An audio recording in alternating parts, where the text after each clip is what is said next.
Yeah. Please tell me that I can't, that I won't, that I fail, that I'll never make it out, yeah. Please tell me all the bad, never good, fill my head full of every single doubt, yeah. Please say any negative thoughts, I pop off when I hear people say I cannot. I get off to the thought of proving everyone wrong, I won't stop to the top, so you better back off and get lost. I'ma stay loud, stay proud, never running out.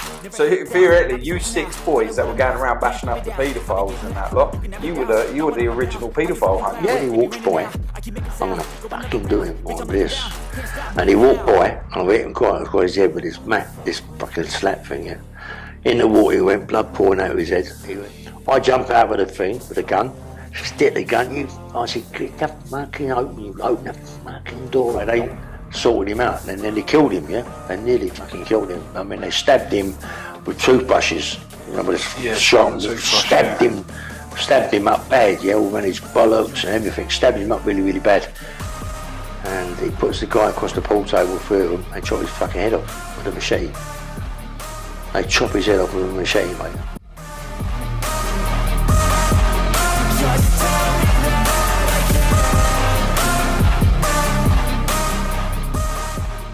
Today we have a special guest, Ray Hill. Hello, Mucker. Nice one. Man, how you doing? Beautiful. Take 2. Yeah, take 2. Yeah, take 2. Take 5.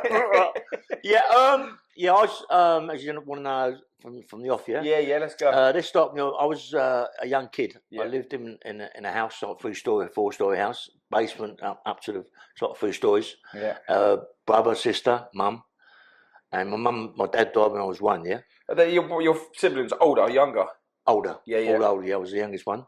My dad died when I was 1 year of age, so I wanted the father figure, which I never had. Mm-hmm. My brothers and sisters used to bash me up. I was a bit of a bad boy, you know what I mean? I was always causing problems. Mm-hmm.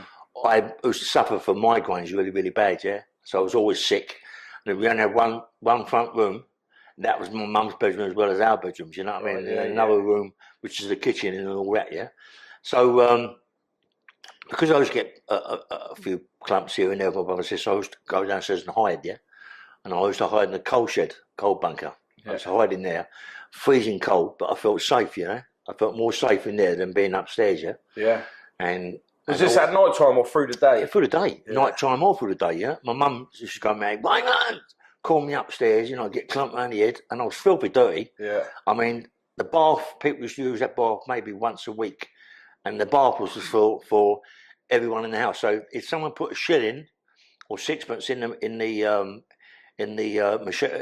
for the gas, yeah. they were the first ones to use the bath, yeah? Right, yeah. But the bath water never went. It stayed in the bath water, stayed in the bath. So you all cold up. So everybody in the house used that bath water. Wow. It would never change, yeah? And so I become very frightened of dark water, yeah? Because, as I say, when I was a kid, I used to get bashed up by my brother, who was a bit of a bad boy, you know what I mean? And I remember this time I was in the bath, and I was screaming and shouting because he kept clumping me, yeah? And because it's very dark in my brother, we had the big boilers, you know, a big tube that comes out with the water. Yeah. And my mum come down, and she went mad because she's too much for us. She couldn't handle it, you know what I mean? Yeah. And she went to duck my brother under the water, and he got hold of the nozzle, and she can't duck him, yeah? Yeah. So now I've got nothing. And she ducks me under the water, and I go unconscious, and I wake up in bed upstairs, yeah? So that alone frightened me with water. I'm a good swimmer, but I can't swim in dark water, can't swim in the sea. You still have phobia now? Bad, mate, really bad. It's mad how trauma from a kid from does a child, right the way through. And it's unbelievable. I mean, even when I'm walking by the Thames, I've got to stand to the right of it. I can't stand by the Thames. Wow. And when I walk across the bridge by water, I get all shaky and all that. Yeah. It just goes to show just for that trauma that you were subjected and to. And there's so much in life, traumas, you know what I mean? Yeah, anyway, so this particular time, I'm in the coal shed, and I found a mouse, a little mouse, and there was all these boxes in there, little boxes in there, and I've got all this mouse, caught it in the corner, put it in this box, shut the lid, and kept it in there, yeah. But then I made another little box, like a little cage for him, yeah. I kept this mouse in there, and I kept feeding him spiders, you know. He loved a spider, yeah. I've never even knew that. Spiders. Love spiders. I was nicking bits of food because we never had much food anyway. And one day we used to in the basement we used to have these big blocks of stone all around the walls, yeah. So there was plenty of spiders in there, and I used to go in and pull them out. One day I see this big spider, I went to pull it out and it comes towards me and bit my finger. It seemed as if it bit my finger. It didn't bit my finger, but jumping on my finger, I went mad. I started killing every spider. I was going crazy. I just got a bit of I was going mad, killing everything on that around. It just went crazy, like a schizo, you know what I mean? Yeah. Went mad, killing all the spiders. And then my mum come down, she was going mad about it because I was the same at school. At school, I was always fighting as a kid, yeah? Did you think that spider coming out when you started going mad, did you feel like that might have been your first trigger? Maybe. I don't. Maybe that started something in my life. I don't really know. But I've always been fighting the spiders now. Yeah. I'm always fighting the fearful of spiders. I'm a big man. If I see a spider, it's got to go. It's got to be killed. It doesn't matter. It's a little spider or a big spider. Me too. There was one in the shop the other day, and I was like, well, I used to work in the fruit market. Yeah. Oh, you get them all the time. Doing the bananas. Yeah, I did get them all the time. Bananas. But anyway, so I killed all these spiders and I went mad. My mum couldn't handle me. I went to school, always fighting. Never stopped fighting. People, they say, like, you don't have to be a violent person to be a violent person. That's what I'm saying to you, as a kid. Yeah. But later on in life, you become violent. But it happened to me from a kid. Yeah. Being violent, I would never stop fighting. And my mum, the teacher said, look, we can't handle this kid, you know what I mean? You've got to look after him, mum, He's got to go. You can't bring him to school no more, yeah? You can't. He's fighting all the time. Mm. So my mum put me with her sister, not her brother's sisters in the house, but my auntie, and put me in there. But my uncle, he was upstairs, in my other stories, I've said about my other uncle was a police officer who molested me, yeah? Yeah. It wasn't a police. I've only just found out about 10 months ago, that it wasn't a police officer that molested me. It was my mother's brother's wife's brother. Yeah, he's like an uncle, isn't it? Really? Yeah. And what it was, he was in the loft. Yeah, he lived in the loft in the house. He was ex-army, but he was a paedophile. Paedophiles in them days wasn't known. Yeah. Paedophiles in them days in the 50s wasn't known. I'm on about the 50s, you know what I mean? This is 55, 56, mate, yeah? And so paedophiles wasn't really known, you know, what a paedophile was, yeah? Anyway, I used to play upstairs and I used to remember me doing things to him, sexual things to him, yeah? And it became normal for me to go upstairs and do these things. And one day I was up there and I was playing with his medals. He had medals on his bed. I was playing with the medals and I was naked, yeah? And my other brother, Keith, my big brother, came upstairs to talk to me. He's come, Mum wants you downstairs. He went mad. This is what my brother's telling me now. I mean, I never knew all this. Do you know what I mean? It's all gone from my head off. You know? You blocked it out. Yeah. So, and then all of a sudden, mate, he sexually abused me from the anus. You know what I mean? He went behind and penetrated me. Yeah.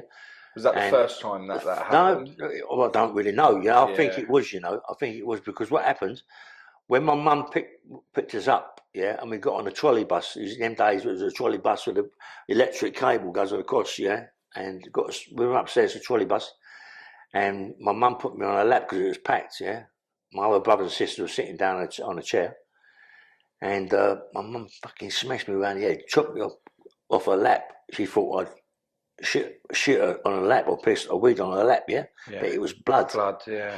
She fucking went mad. You know what I mean? And then she noticed there was all white stuff on my jumper. You know, my shirt. You know. Well, she didn't take notice. She thought it might be out of cake or something. But then she started realising what's going on. You know, she took me to the house. My mum's other brother, Don, he's a police officer. He's a sergeant at Hammersmith Police Station. He was. She got on the phone to him. He's come over. He's nearly killed the guy. You know, they put him away. He got 7 years. He got 7 years. Yeah. From that time. It made me a bit really nutty, you know, really mad, you know, like crazy, man. Is that when you first started realising that this wasn't a normal thing for you to be doing? Because of your other elders, because this guy sounded like he was a nasty piece of work, groomed you into thinking that it was okay. Yeah, but I didn't know. I didn't realise because what happened when I went, my mum said, look, you've got to try and get back to school. And I went back to school, to the infant school, yeah? Yeah. And it made me even worse. I was just going mad, fighting, even girls, bashing girls up. I couldn't be controlled, you know. So before you realised about you being groomed, you say you was fighting and that. Like, was you fighting at school? Was like what your brother was? You picturing it was your brother that you was fighting and stuff? Because that similar thing happened to me when my mum had split up from one of her husbands. But when she was with him, I was so timid and scared of things. But after she'd left, everyone was him. Okay. Do you know what I mean? So I was going through people. Do you know what? It could have been right. It could have been the same thing, you know. I mean, that could have been exactly the same what you're saying. I mean, I didn't realise what you're just saying. It could have been that, you know what I mean? Yeah. And being that I was only young anyway, 5, 6, and they said, look, then one day I had a really bad fight with 2 kids, yeah, and I hit one with a stone, yeah, and that was it. No more. They expelled me from the infant school. And they said to my mum, look, no one can control him, he's got to go in a home. Yeah. So my mum didn't want me to put me in a home, but she couldn't cope with me, yeah. So there was a home in Wales, so they took me to a home in Wales. And I was crying because my mum was gone, you know what I mean? Yeah. But I liked it because there's loads of kids there who could play, but I could bash them up as well. You know, that's what it was, yeah. And I felt quite nice about all that, yeah. But when we go out in the yard and all that, it was different for me. We go down the seaside, you know, and this one day we were in a dorm. We had dorms, yeah. The girls and the boys together had dorms, yeah. But there was more boys than girls. And one day I noticed that I'm waking up and I see these people coming in, people that are looking after us, taking kids out, taking kids and walking them out to the passageway, yeah. I wonder where they're going. There must be something, I don't know what, they must have games down there, or they're giving them more food or what, you know. And I'm wondering all the time what's going on, yeah? Yeah.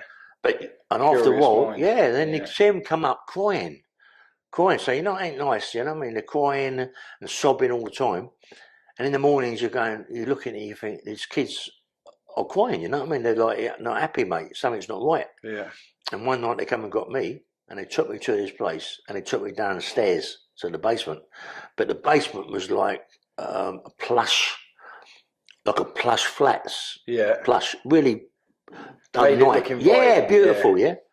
Took me in there, and then a guy come in with a woman, yeah, and they started talking to me, giving me sweets and bits and pieces to get my confidence. And then they started doing things, undoing their trousers, get me to do things to them. And it got worse and worse and worse, yeah.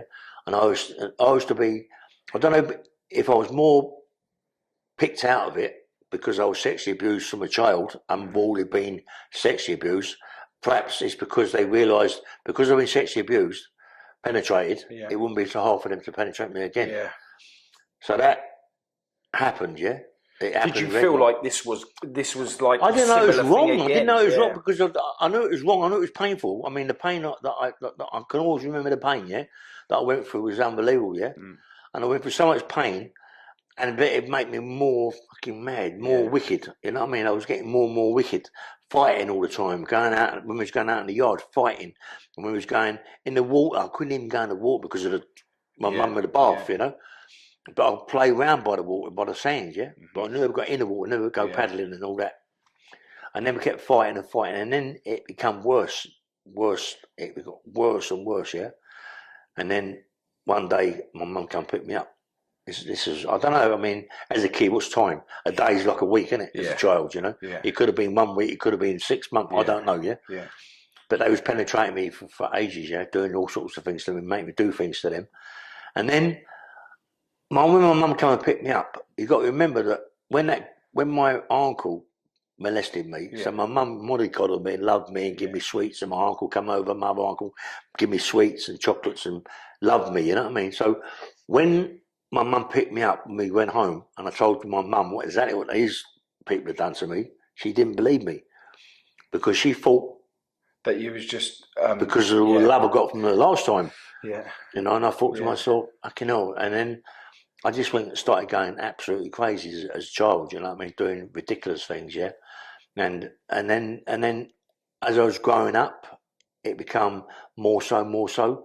And I was going to another school, John Perrin School, and I had, as a headmaster, they called Mr. Hatfield. I never forget Mr. Hatfield. And I was in a class with Mr. Maunders, yeah. This guy called Mr. Maunders. and they had these little sticks, like canes, yeah. And they used to come around and whack you with the canes, yeah, across the back of the head and all this, that, and the other, yeah. So, what's going on? I was a child, I'm still getting hit from everybody, you know. Things happening to me all the time.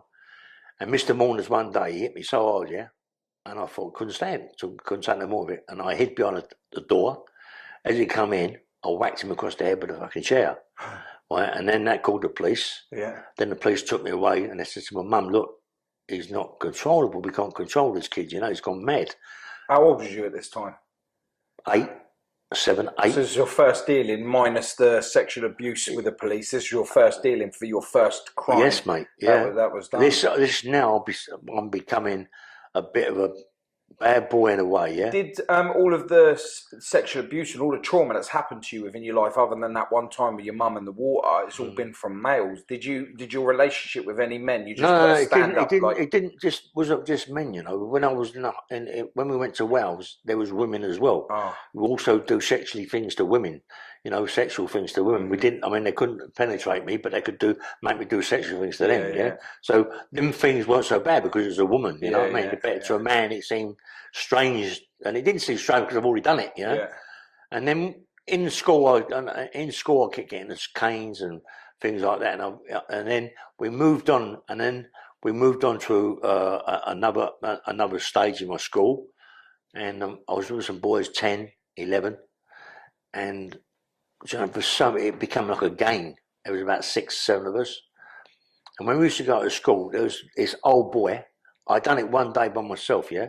I'm walking up the road, John Perrin Road, yeah, and there's this old boy sitting outside on a wheelchair. So he's come on over here, boy, and he's giving me some sweets, and he's touching me up, yeah. Now I realise this ain't right. Yeah. You know, what they're doing to me is fucking wrong, mate. You know what I mean? And he's touching me up, but he's trying to watch me go in the house with him. Come on out. I'm going, no, I've got to go to school. So when I go to school, I'm with 6 or 7 of my mates, yeah. Yeah. I go and look. We've got an old boy down there. I'll explain to him what he was trying to do to me. We've got to go and bash him up. Right? But he wants to try and get us in the house. But we've got to go in the house. Right? Did similar things happen to your other friends? No, to me. But I suppose, because there was a little black guy there. Right? You don't really see black guys in them days, you know what I mean? Yeah. But there was a black guy there who was very violent. And you don't really ask him, did it happen to you? Did it happen to you? But I would see that maybe it had happened to him, yeah? Yeah. And his name was Leslie. I grew up with Leslie all my life, yeah? And we got this guy in the house. He took us in the house. He thought he was, you know? And we bashed him up.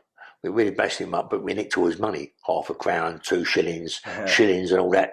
I think we had a 10 shilling note. We got a 10 shilling note of him. I don't even remember all them. I remember the pound note. Yeah, the pound note. We had a 10 shilling note, you know, like 5 shilling piece. Anyway, so, and we nicked all his coins, and so we thought we had it right off. Now, as kids, we're going to the park, Acton Park, yeah? Yeah. We're going to do this in Acton Park. We realise now that as a little game, we're only kids, but kids stick together. Yeah. They become a little fuckers, mate. I mean, you can bash one little kid and you 2 little kids, but when you got 6, 7 kids on you, it's a bit different, yeah. And it's all these old boys, and we now realise you got all these old boys trying to do things to us. We're going to fucking dominate. Yeah. So we started fighting, and it got worse and worse and worse. Then the police were called, captured us, told my mum that he's bashing people up. But my mum said, look, he was sexually abused as a child. Perhaps that's what it is, yeah. And then they took me to a psychiatrist to try and sort me out. But in them days, like you're the one that's one that's mad, yeah. So theoretically, you 6 boys that were going around bashing up the paedophiles and that lot, you were the original paedophile hunter. Yeah, we were the first ones. Yeah, you know. So I mean, we're only kids, you know. Yeah. 9, 10s, 11 kids.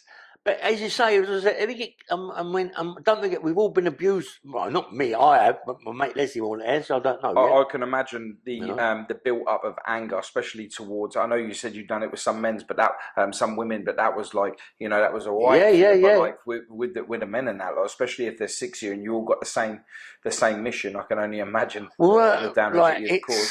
Listen, and then like I started going over the fair.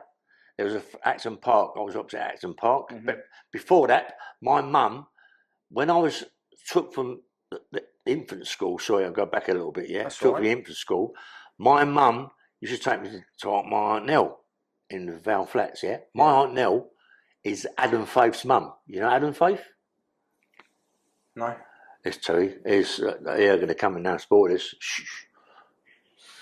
Yeah. Anyway, so Adam Faith, he's a singer, Budgie. I don't know a film. Budgie. Yeah. Budgie, That's my cousin. Oh, no way. Yeah, Adam Faith. Yeah. So I used to go there, and it used to be playing a big tea chest with a boom handle out of it, and that's how it sort of started. You know, I used to go around. It was lovely. Yeah. And I thought, but then after that, we used to go to the park, and one day we was over the park, and we see this guy whacking golf balls, right? Yeah. And we thought, what was this guy anyway? He's whacking golf balls around the fucking. I thought, bloody hell!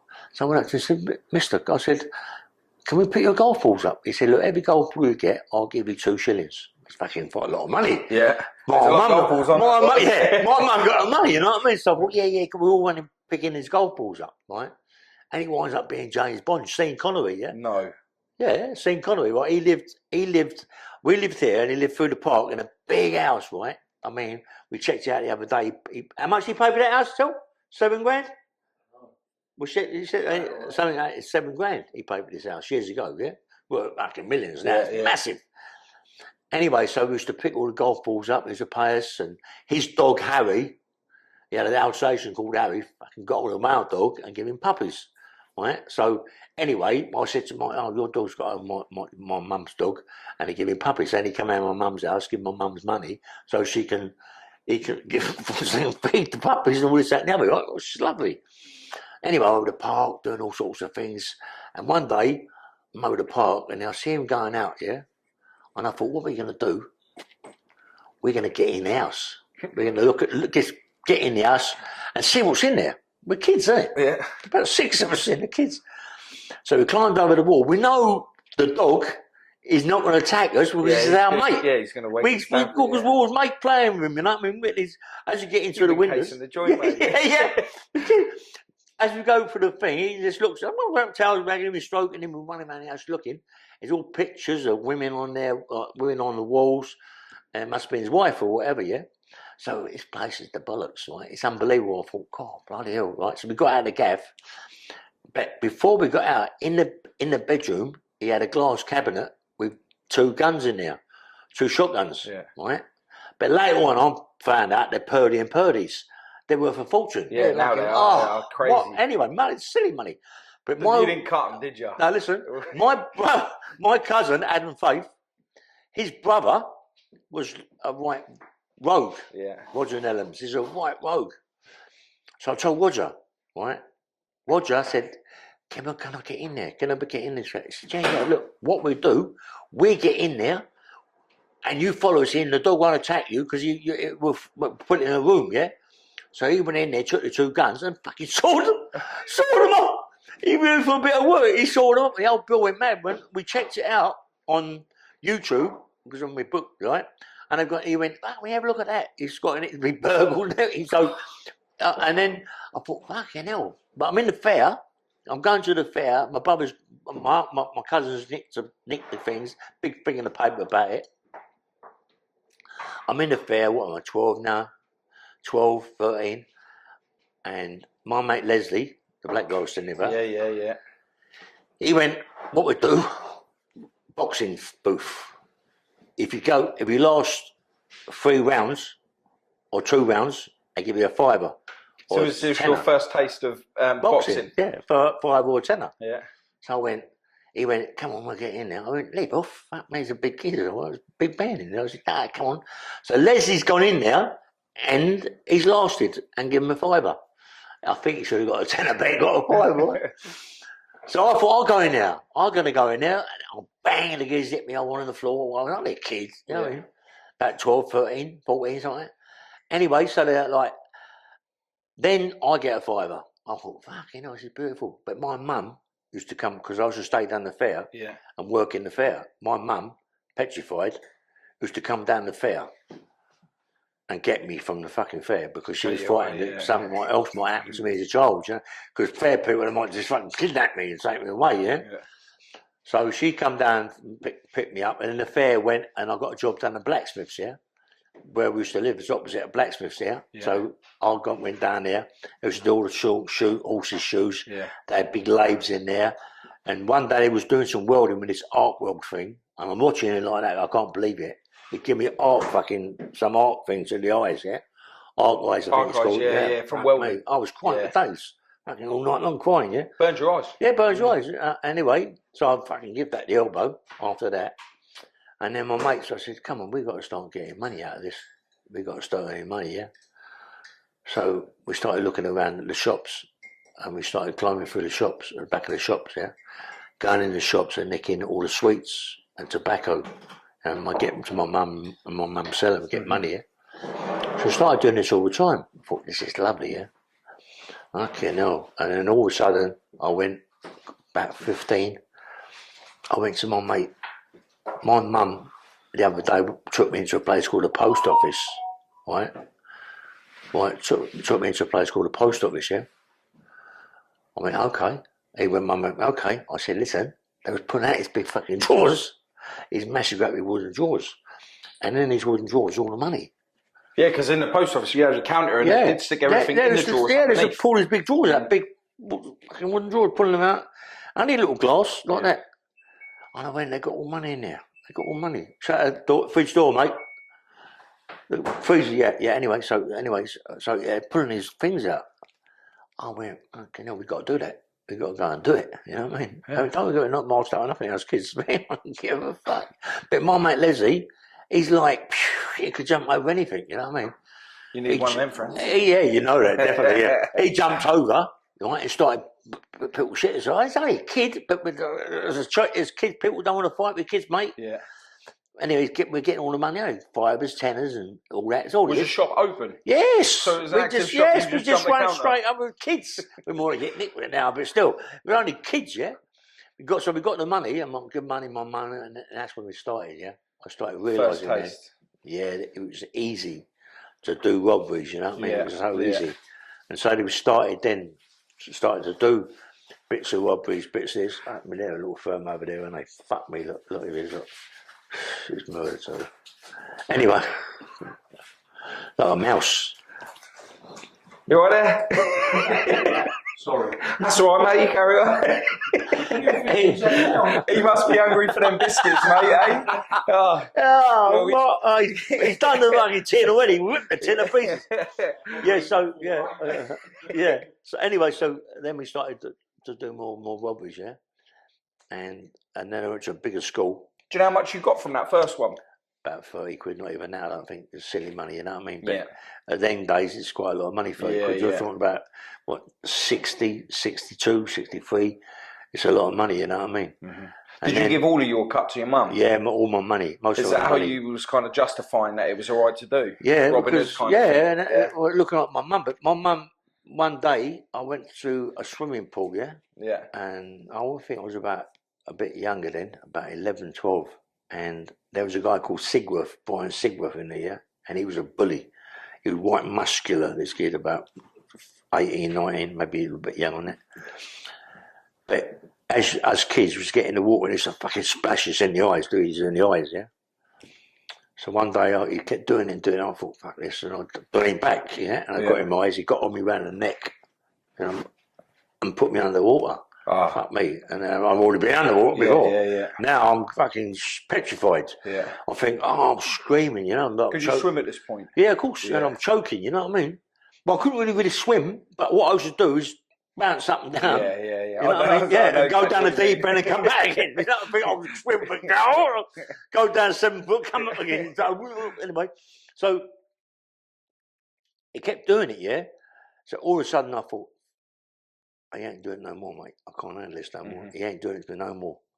So I jumped out of the pool, went to the changing room, and on the changing room floor, they had these mats, not a wooden mats. You ever seen them? With a wood slats, not mats, slats, sorry. And I thought, right, and when he walks by, I'm going to fucking do him like this. And he walked by, and I hit him quite across his head with this mat, this fucking slap thing, yeah. In the water he went, blood pouring out of his head. He went in the water, they had to dive in, get him out, yeah. And the police were called. Here we go again, you know, with my mum and this, that and the other. And I said, look, he tried to kill me, you know, and I'm not defending myself. And it's like that's premeditated in a way, isn't it? But in them days, it's a lot different, yeah. So anyway, let it all die. And then it got worse and worse and worse. And then as a child, I was becoming a pain in the butt. But I was still doing little robberies with my pals, shops and things, yeah. Did you get any comeback from the boy that you hit? No, because there was like, believe it or not, there was like 5 or 6 of us, yeah. And I think it's because there was 5 or 6 of us, maybe he felt, maybe I've done it myself this time, and now it ain't such a good. My sister had horses down where he used to live, yeah. So she never, I mean, he never said that to my sister about it or nothing. So he must have shit himself. He must have thought, fuck that, I ain't going to have him no more of that. You know, he's already done me with a bit of wood, and now there's 6 or 7 of them. They might, nothing.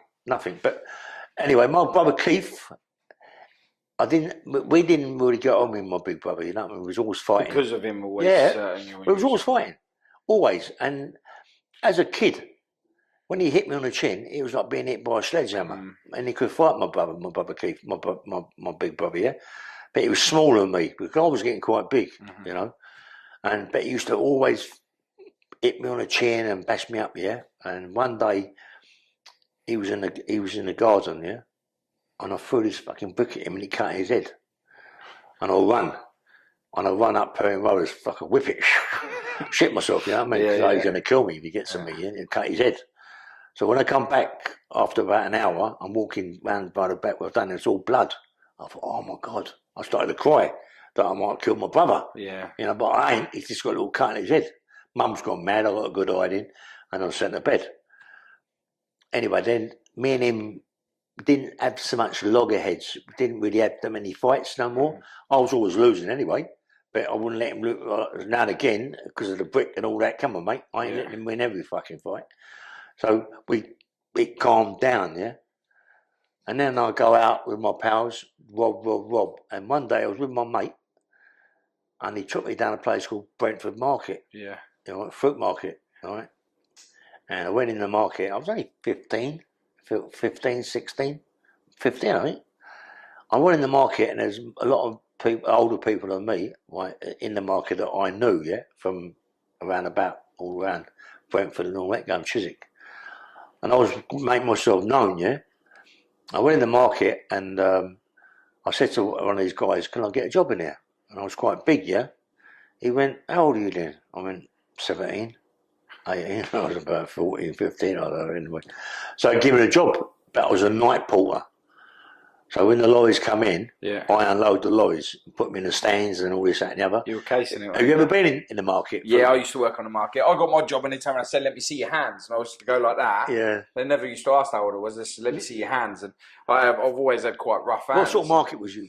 It was fruits and that as well. Yeah, I was the big barrows and all that, the listers and all that. And the old that's trolleys, it. Yeah. Well, the trolleys and all that, yeah. And anyway, so I got a job as a night porter on this place called Northsides. And there's all stuff chucked outside this place, Northsides, yeah? And I decided, undone it. As I undone it, a geezer jumped out of a lorry. He went, "Oi, what are you fucking doing?" Sorry, swearing. He said, "What are you doing?" I went, "Mate, I've just got a job here." He said, "What do you mean you got a job?" I said, "I've got a job as a night porter." He went, "Listen, my name's Colin Cracknell, yeah? I run this market here, right?" He went, "I'm the governor of this bit here, right? Anything you nick, you make sure you give it to me, right, to sell." I went, all right. I was like, fuck that, this is a bit heavy. Right. So I started working here, yeah? And he was always, Colin Cracknell was always fighting, never stopped fucking fighting all the time. You look up to him?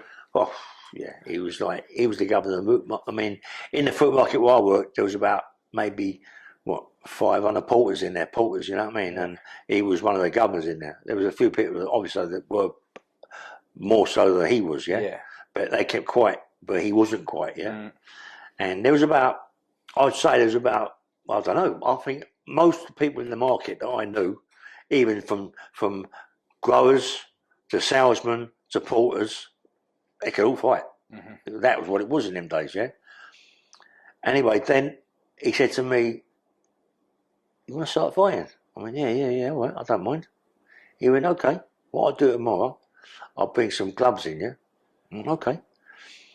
I see him fight a guy called Wilkinson, and he bashed his geezer up. But anyway, Wilkinson come back later and bit his ear. Anyway. So this is later on, yeah. So me and Colin now decided to fight with two bag gloves, the bag gloves, yeah. Yeah. So I had the right bag glove, he had the left bag glove. So we start fighting. Yeah. He smashes me to pieces. All my lips are gone and everything. But we're fighting maybe twice a week, yeah. And I'm now becoming hardened to it, you know what I mean? Yeah. It's like bare knuckle fighting, similar, isn't it? And we're fighting all the time. And all of a sudden, I think, fucking hell, mate, I can hold my own here, you know what I mean? I can really start to hold my own. I'm fighting all the time in the market. I mean, I'll get some of my mates in the market. You've got Derek Pierce, you've got the Welleses, you've got the Willses. There's got Martin Worsfold, you've got all these people in the market, big, powerful people that can really have it, you know what I mean? But I'm trying to get on in the market, yeah? And there's a guy called Joe Strong in there. He was a salesman, but he used to be a porter. And what he used to do, the big barrows, you know the big barrows? Yeah. He used to be able to tip them over, like hold it there and tip it over. And it's like virtually impossible. And lift it up, you know? God, what? And one day I had a go at it and I thought, no, I never can do this. But I kept on and on. And one day I done it, tipped it over, but I couldn't pick it up. I couldn't do that. It was too heavy for me. But I did later on in my life, yeah?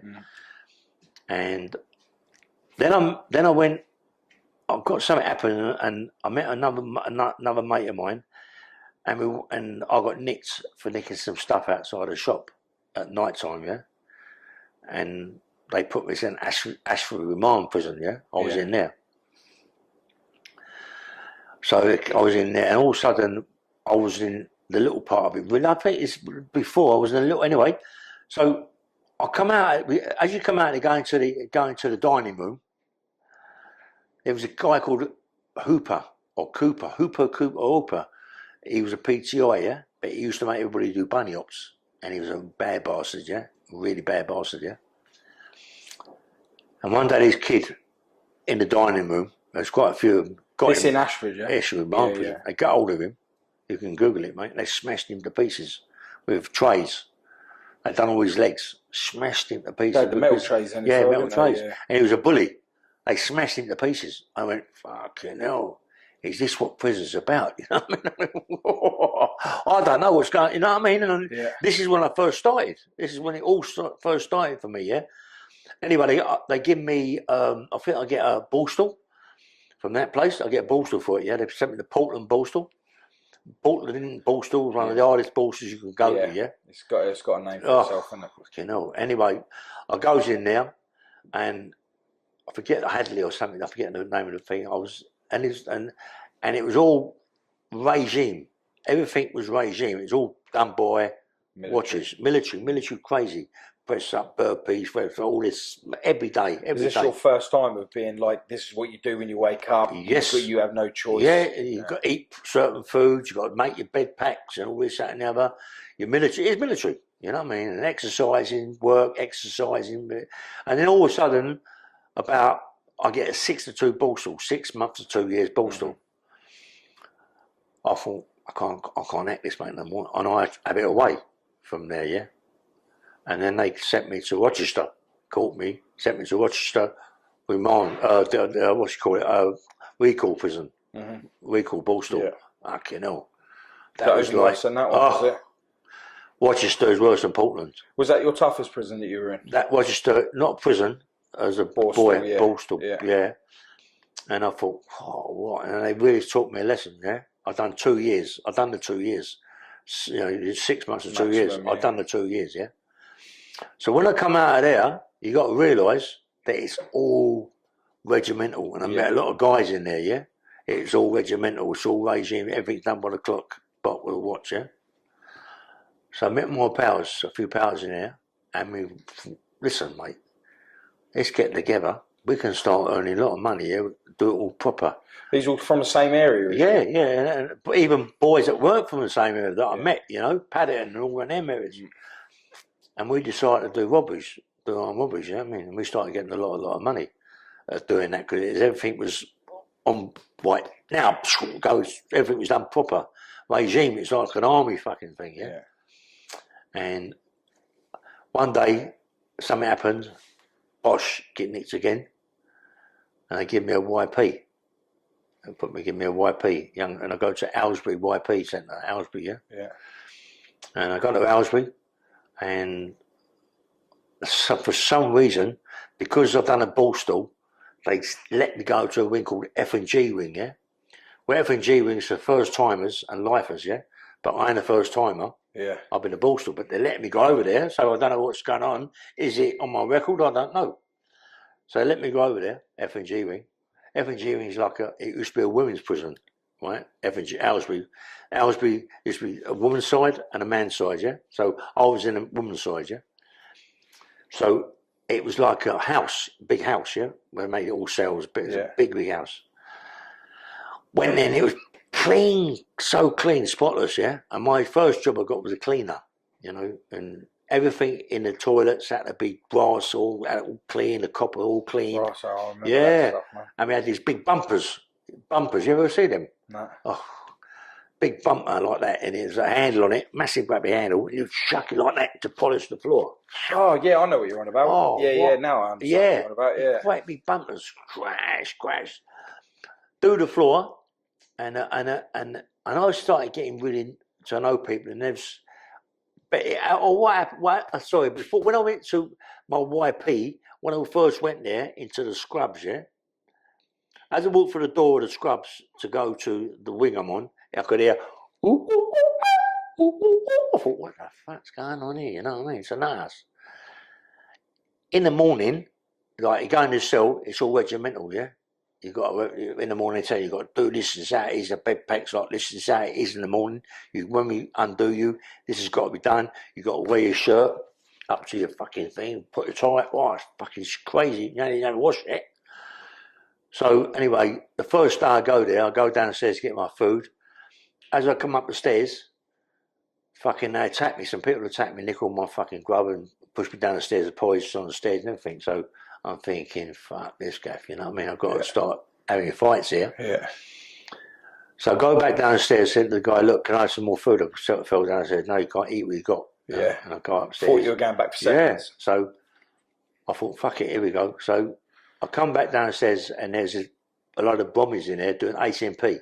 Right. Life is an HMP, it's a life sentence, isn't it? So they're doing HMP for killing someone in Birmingham, some puff or something, yeah? Some gay guy.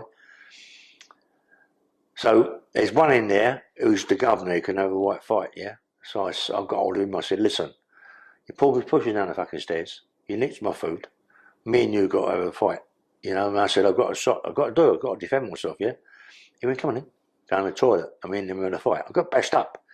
He bashed me up, there's nothing to say that, you know what I mean? He bashed me up. But he didn't want to fight me again, believe me, he didn't want to fight. I might have lost, but it was the second, you know, he thought, well, fuck that, you know what I mean? And we become pals. And then we moved to Aylesbury, yeah? Yeah. So the YP, and he's on that wing that I'm as a lifer, yeah? So anyway, I'm there, I come and meet him, hey, you going, all right, mate, you know, all that, yeah, we become pals. And there was this kid, but he was on a lifer's wing, he was doing a life. His name was Pardo, yeah? But he used to come over to my wing all the time to see this fucking SO screw there. I think he was sexually doing things to him or whatever. But this Pardo was a bad sexual offender. We was told what he'd done. He used to cut her tits off, took all the skin out of her tits and used it as a tobacco pouch, yeah? Wow. And he was doing. He was got HMP, but as a child, they were going to put him in a child's prison, but they put him in this big thing. He'd been there 4 years. He couldn't have been older than 17, 18. You know what I mean? But he'd been in this YP. Usually, they go to a young offenders place, a younger one, yeah. But they put him in there. So they said to me, "Listen, we've got to do this, cunt." You know what I mean? I said, "Yeah, you've got to do him."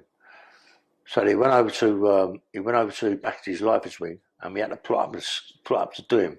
I was involved, but I don't want to go too short. But anyway, they sorted him out. They nearly killed him. Yeah, they nearly fucking killed him. I mean, they stabbed him with toothbrushes. You know, with a shot and stabbed him up bad. Yeah, all around his bollocks and everything. Stabbed him up really, really bad. And then you see the ambulance come and take him out. Then about 3 days later, all that lot, all the Birmingham boys, was about 10 of them, 8 of them, 10. You see them go out, you see them go along the yard, arm up, back, fucking they're gone. Really? Yeah, they're gone, they're nicked. Yeah. And then, so now I've had a few fights in there, and one day they took me down, right, come on, you're going down the block.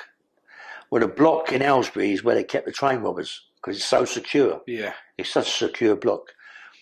As I go down there was 2 screws there, one named Bisherton and one named Stone. Bisherton was 6'4", 6'5", fucking feet like that, big hands, white, horrible, regimental guy. Mm-hmm. Stone had a big moustache, very regimental, very, but he was more, not so wicked as Bisherton, but he used to do other things, that were more wicked, right?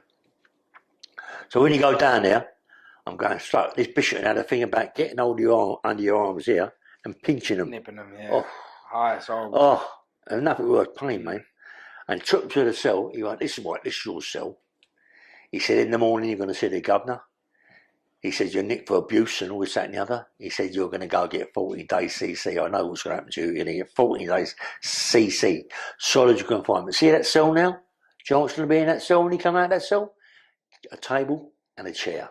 And do you know what you're going to do with a table and a chair? Well, when I went into Aylesbury, I noticed all round the wings, they had dustbins, yeah? Yeah.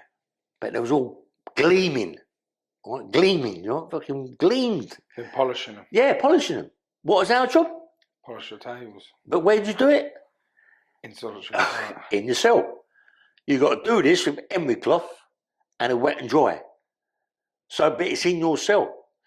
Your bed's out, everything's out, the mattress is out, but that is where you do it. Did it click before that the tables were shiny or afterwards? Did it, after you'd come out, you'd be like, that's why the tables were clean. Not the tables, the bins. The bins, yeah. Yeah, right. So you're in there cleaning them and you've got sleep in there. So all the shit's going on, all the dust and shit's in there, but I don't give a fuck about you. I don't care. You get silly food. Bisherton was a bastard, right? He was always pinching and bashing you up. Stone, once a day, right, you'd be lucky to go and get a book. No tellies, mate. You don't have tellies in them days, fucking tellies or radios. Mm. But in them days, you had a radio in Aylesbury, you had to earn it. And it was a little transistor like that, as big as that, with a peeping. You have a transistor radio, right, about that wide, that big. And if you're very, very good, they allow you to buy a PP on the battery and put elastic band around it onto the fucking radio. So you've got music, but you can only have an hour a day. You know what I mean? But even then, if you didn't have the PP on battery, that battery would only last an hour. Anyway, so I'm in the block, I'm doing all this. Mad bitumen, I goes out to see Stone, right, library, go out, pick your books up. Stone was wicked, evil in that way that he'd take pages out of the fucking books, yeah? So he'd be reading a book, a page. I was dyslexic anyway, so it took me a week to read a book. But even though it took me that time to read a book, I never got to the end because he'd take the pages out. Was it the last page? Was it always the last one? Was it in the middle? Yeah. Don't matter, because I didn't know because I couldn't really read. Do you know what? If someone took a page out in a book for me, I'd still carry on reading it because I wouldn't even know. Yes, me, that's what happened to me. I'll be like, oh. Yeah. It's dyslexia. So she's just gone to the cliff to jump off and now she's in a car and she's had... well, I wouldn't even know. So anyway, in Aylesbury, they had an exercise yard in the block, yeah? And they had a wall going around and a big bit of grass, similar to that out there, yeah? But not so wide, yeah? Long, I'm sorry. And as you walk around the yard, you've got this, like, marble or whatever it was there, plaques on the grass, yeah? And as you're walking around the yard, on the walls, there's people's names, like Susan, Gladys, Doris, where they did women, and it used to be a place where it was top the women in there. It was a topping place. So these are the names of all the people that died? These are the place, and when they're just walking around the yard, on the plaque, it's people's names. That's where they buried them, in that grass. And they buried them all around the neck. All around the neck in Aylesbury, right? I thought, bloody hell, this is... You must have thought you weren't leaving the place. No, so 14 days there, mate, was like death for me, yeah? I mean, and then I come up, and then they give me a job in the laundry. I was in the laundry, and I met a guy called Alan Pountney, yeah? Alan Pountney was a young kid, yeah, who got life, yeah, for his burglary. His dad used to pick him up and put him through windows, and he used to burgle the place, open the front of his door with his dad. Because in them days, I had it done to me as well. Yeah. I used to get fed through the window. Yeah. Not now. You have to open the patio now. Anyway, so and that is what you should do. But this old woman, she come down the stairs and he's hit her across the head and killed her. Yeah. So the old man got life. He got life. Alan Pountney. But Alan Pountney was a young kid. He was the most dangerous kid I've ever met. Yeah.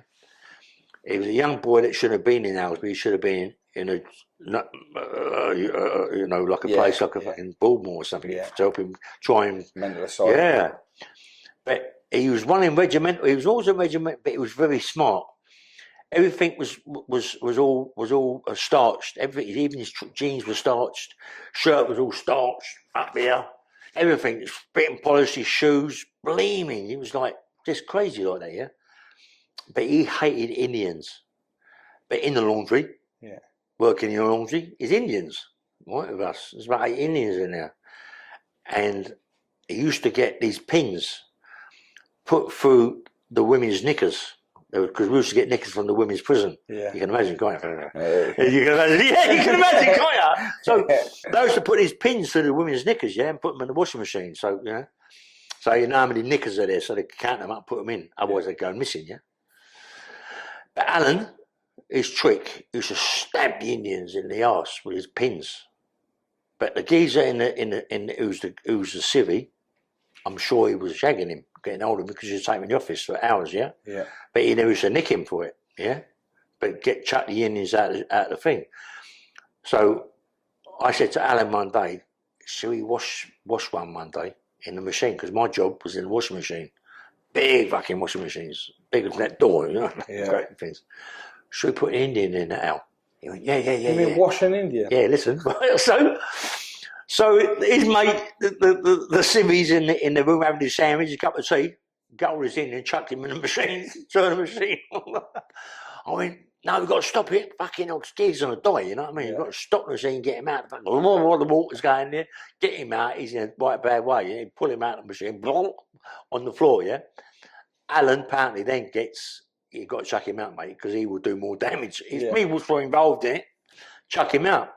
Chuck me out as well. But as I'm in the laundry, I notice there's a guy, there's a screw, that always is a work screw, and he always has this geezer by the side of him called Ted Wayne, a little half-caste geezer. But the half-caste geezer was built like a shit house.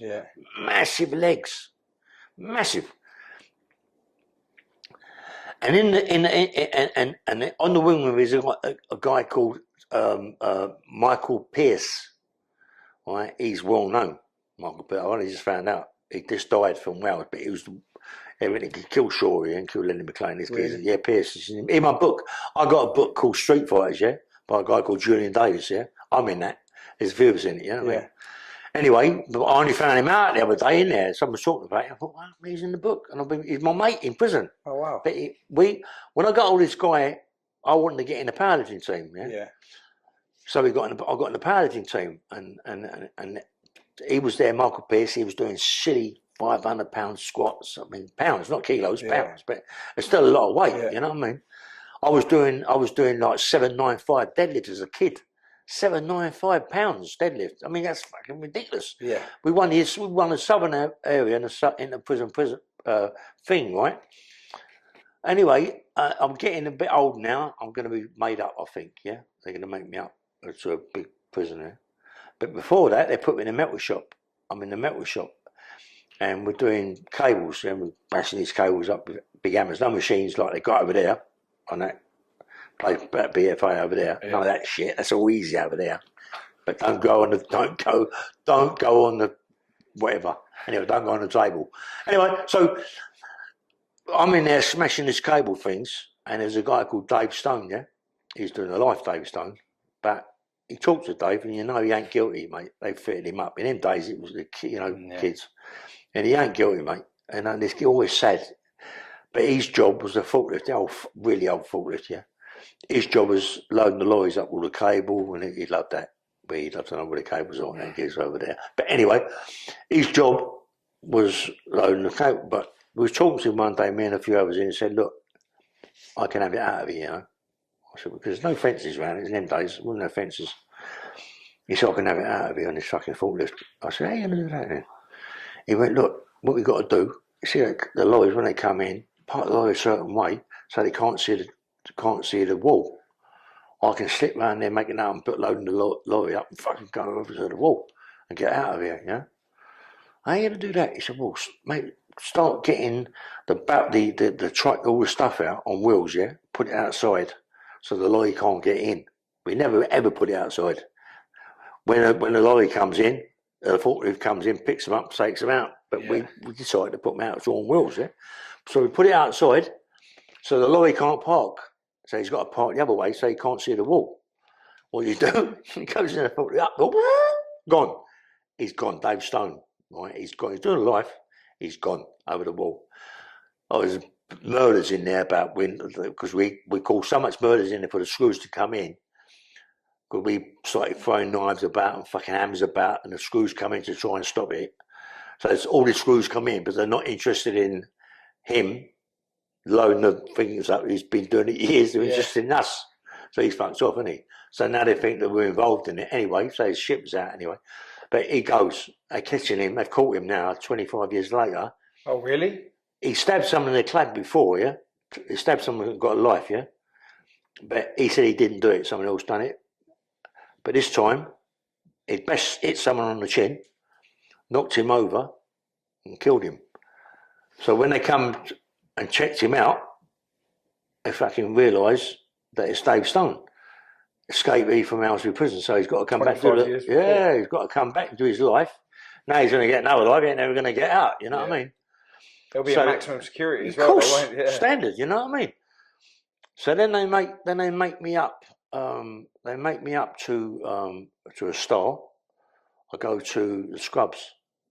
You started up, were you? Yeah, I'm started up now. They take me. I'm started up. This is now. I'm about 19, 20. I'm started up. Yeah. So I'm a kid. Started up with the old star and the blue. Do you remember them? Yeah. Blue jackets and the black grey trousers and all that. Yeah. So I'm there, but they give me a job in the stores, like a store man, all the kits and everything. But I would take the kits every day to the laundry. In the laundry, you got Buster Edwards. You got all the train robbers. Yeah, Buster's in there. You got all the train robbers in there. They're all in there. What was that like? You go in and these are like people never see it. People never. You would love to see them to hold their hands and shake their hands. Yeah. You can talk about them, but people go, I wonder what they were like. I actually see them in there. I was actually talking to them. They was actually giving me fags and things, cigarettes, and to sell bits and pieces. Yeah, they're your mates. Yeah, and you think, fucking hell, you know what I mean? All them people in there, and you think, you know, and people wish they could have lived that life. Yeah, because I speak to a lot of people that have done time, and they end up going in with some of the famous people, and that were in the criminal fraternity. Yeah, and they were all like said the same. They're just starstruck by him. Yeah, like looking up to him, and they just was like, wow. I seen him for quite some time, yeah.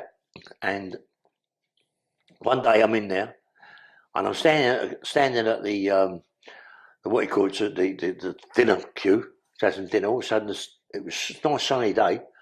The fucking sun stopped. Where's it gone?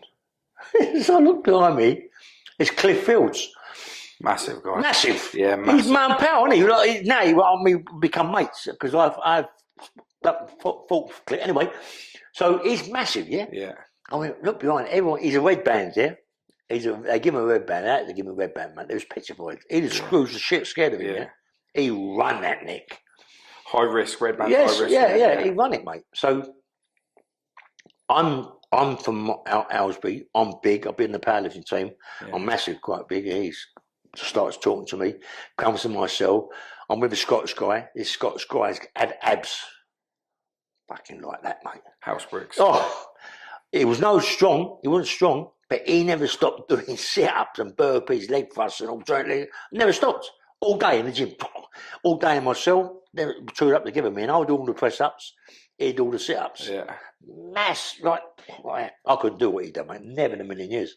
He couldn't do what I do anyway. Yeah, but, you know how it is, yeah? So I used to do press-ups on jugs, water jugs, and all, and put books on the jugs and all that. And so, prison workout. Yeah, so I made friends with Cliff. His company, so have coffee and tea and become a nice guy. Saying to me, look, you know, one day I'm going to get out of here. I've lost my licence and all this boxing licence, but I'm going to get into this legal fighting game, you know what I mean? I mean, yeah, sweet, eh? You know, that's all right. Do some of that. But I lost him from that point, you know what I mean? And then I come out and I thought, mate, I've lost X amount of time in my life, you know what I mean? So I've done... That's a hard reality, that, isn't it? Yeah, but I've just done a 6-2 ball stall, come out, now I've got a YP. I've got 3 years, 6 months YP. I've done 2 years, 2 years, 3 months YP. So I've done nearly 6 years already, you know what I mean? And I thought, no more of this. But what I start doing on robberies again. It's just something that just I had to do, yeah. I met a few of my pals, a few black guys, yeah. And I was always over Labbot Grove, Notting Hill. There's a couple of my pals, black guys over there. And Leslie, my black mate. And we started doing some bad things out of there.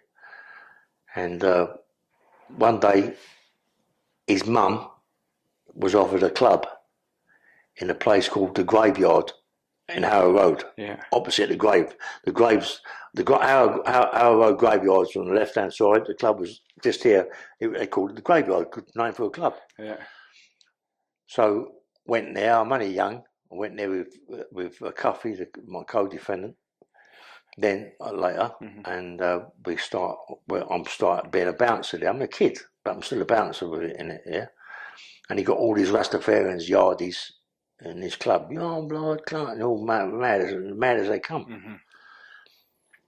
Fucking hell! And there's one day I'm there, and downstairs on the pool table, I forget his name. You know, it's well known. This guy.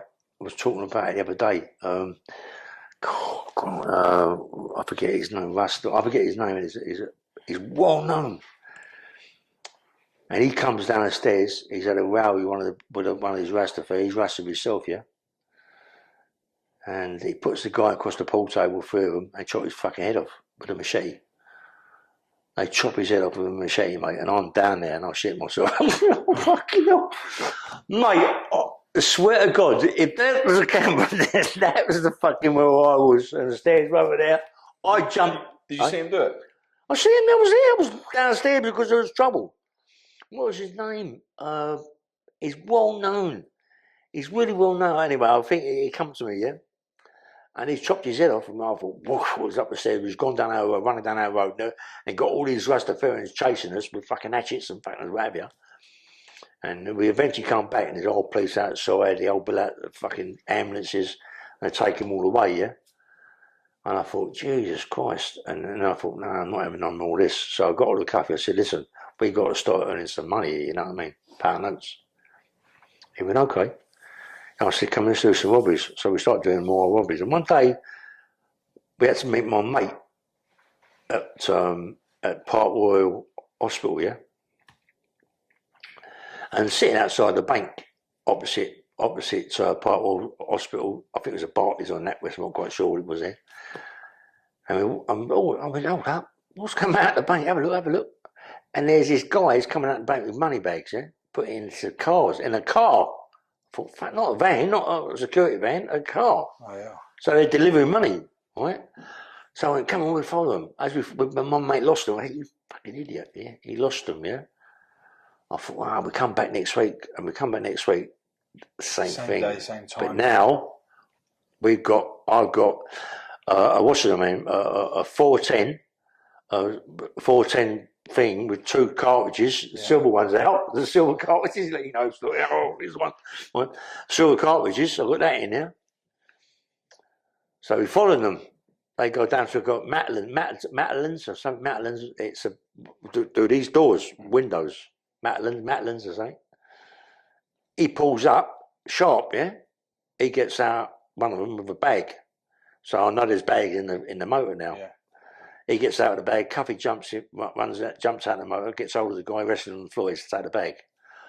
I jump out with the gun, stick the gun, I said, get the fucking open the fucking door. I want to pull him out, drive away with the motor. Yeah. Get out! Well, as I said that, other guy here was coming around the corner, it's so long ago, he's a 2.8 gear Granada, the square shaped ones, you know what I mean?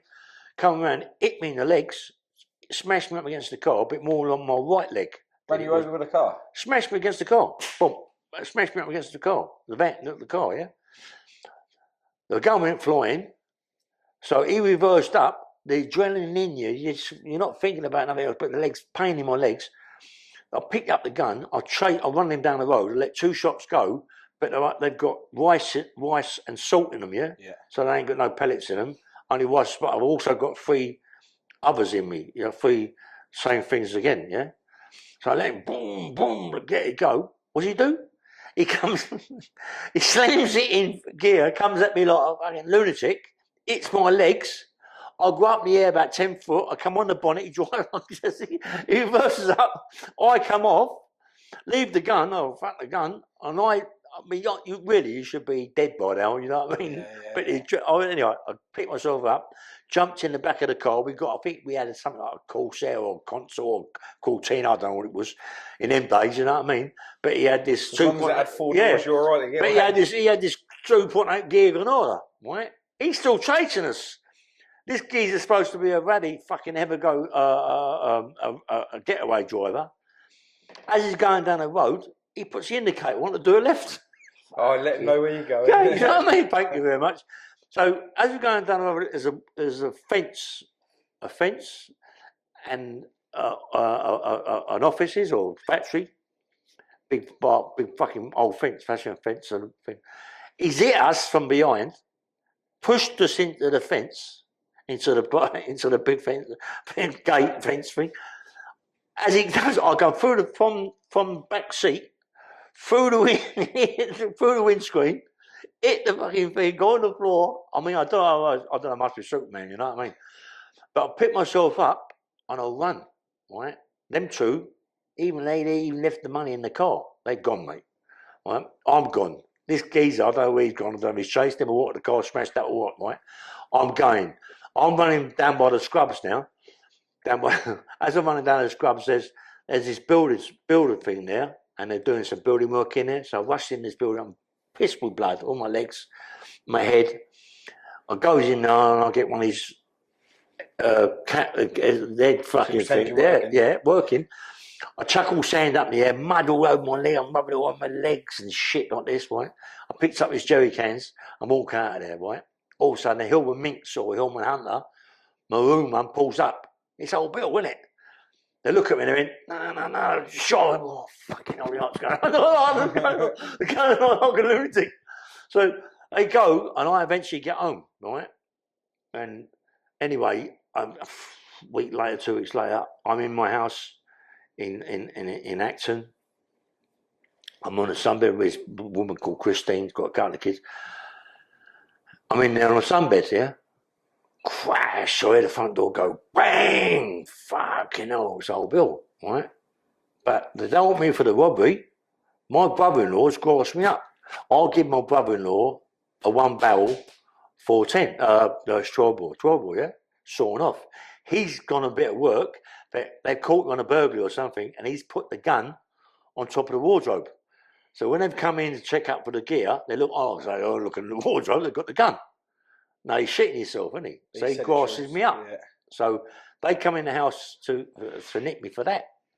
Right? So I was trying to fucking turn it off. I've got these blinds. I was laying there thinking they're going to fuck off in a minute. Anyway, they take me up and pick me up now. My legs are smashed. You get all cuts and smashed my legs, yeah.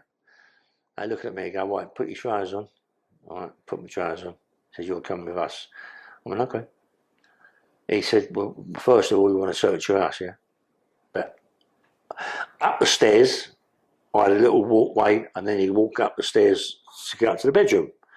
On that little platform there was my English bull terrier with the long nose and the pointed ears. Yeah. He was a nut. Yeah. He's got like a lunatic at them. They're trying to. They've got a gate at the bottom. They're trying to get. I said, listen, mate. The only way you're going to get upstairs, right? But in the dog's basket is an handgun, right? I'm thinking, fucking hell. Dogs, I said, listen, mate, the best thing I can do, let me take my dog in the garden. I didn't go upstairs, there's nothing up there. He said, well, yeah, get the dog, get it. So I took, thank fuck for that, mate. Picked it up, put it in the garden, in the back garden. There's an hand thing in there. Fucking hell. Well, you picked it up with a blanket? Yeah, picked it up and took him out, yeah. So, no, on the basket, picked the basket up, took him out. So anyway, take me to Wycett Police Station, which is just down the road from here. Take me to Wycett Police Station. So I'm sitting in the cell, just sitting in there, and this cunt comes in, this top knob comes in, inspects the shit arse, whatever his name was. He come in, he went, take your trousers off, mate. I said, what? He said, take your trousers off. I said, no, I won't take them off. He went, listen, take your trousers off. I thought to myself, well, look, I'm going to have to take my trousers anyway. They're going to do it one way or the other. They're going to take them off, you know what I mean? I bet it's going to do it easy and then fucking hard. So I took my trousers off, took them off. He looked at my knees, he went, you're fucking nicked. You're nicked. You're on nicked for an armed robbery. You're nicked. We know it's you. What are you talking about? I'm not guilty, right? But in the morning, they take us to Wilston Magistrates Court. Take us there, put us in a cell. I'm with this big black guy and a couple of other black guys. I'm big, he's big. I mean, listen, me and you can fuck off out of here. Right, come on, there's 4 fucking screws here. You know, in the magistrate's court. Come on, we can fucking overrule these. As they open the door to get me out or to you out, we're going to go for it. Come on, let's take them. He went, no, fuck that. You know what I mean? Anyway, it didn't happen. So we get reminded and we go to a place called Lambeth Walk. I don't even remember that. Anyway, take us to a cafe called Lambeth Walk. It's over Lambeth Bridge, yeah? Mm-hmm. They don't use no more. And people, when you talk about it, they go, what's that, Lambeth Walk? Have you heard that? Lambeth Walk? No, not mum, Penny, I ain't heard that, mate. What it is, it's a place where they move your section, move your different nicks.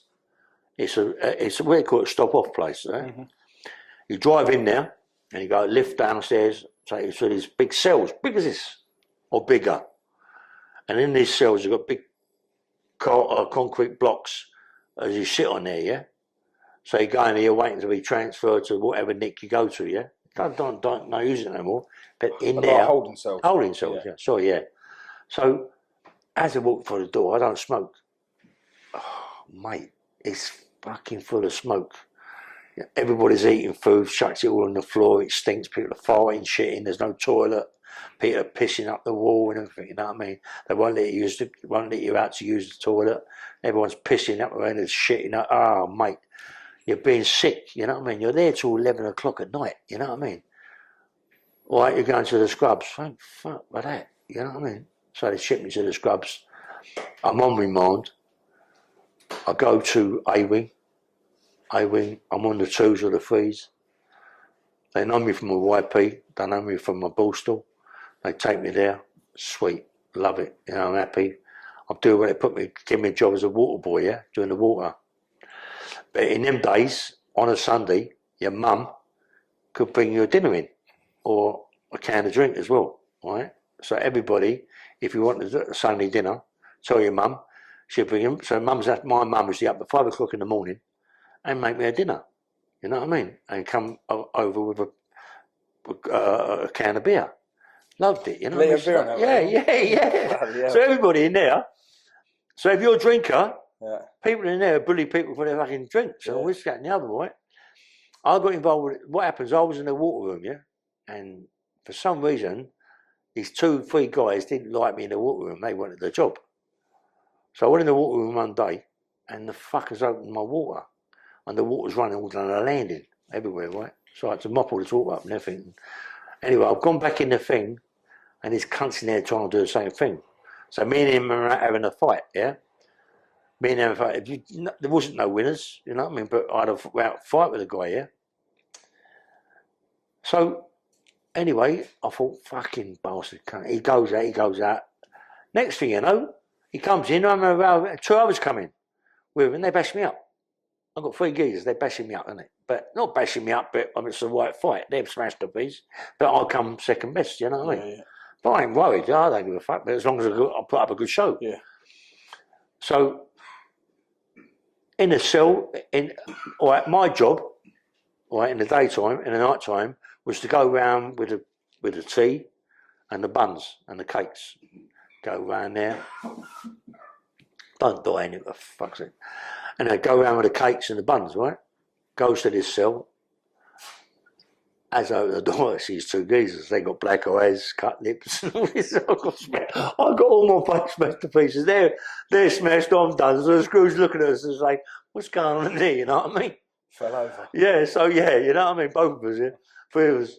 So I'm looking at them, all right, mate. He went, yeah, sweet, mate, sweet. He said, look, shake my hand. You know what I mean? Like that. I won't shook his hand, and the screws don't say nothing anyway.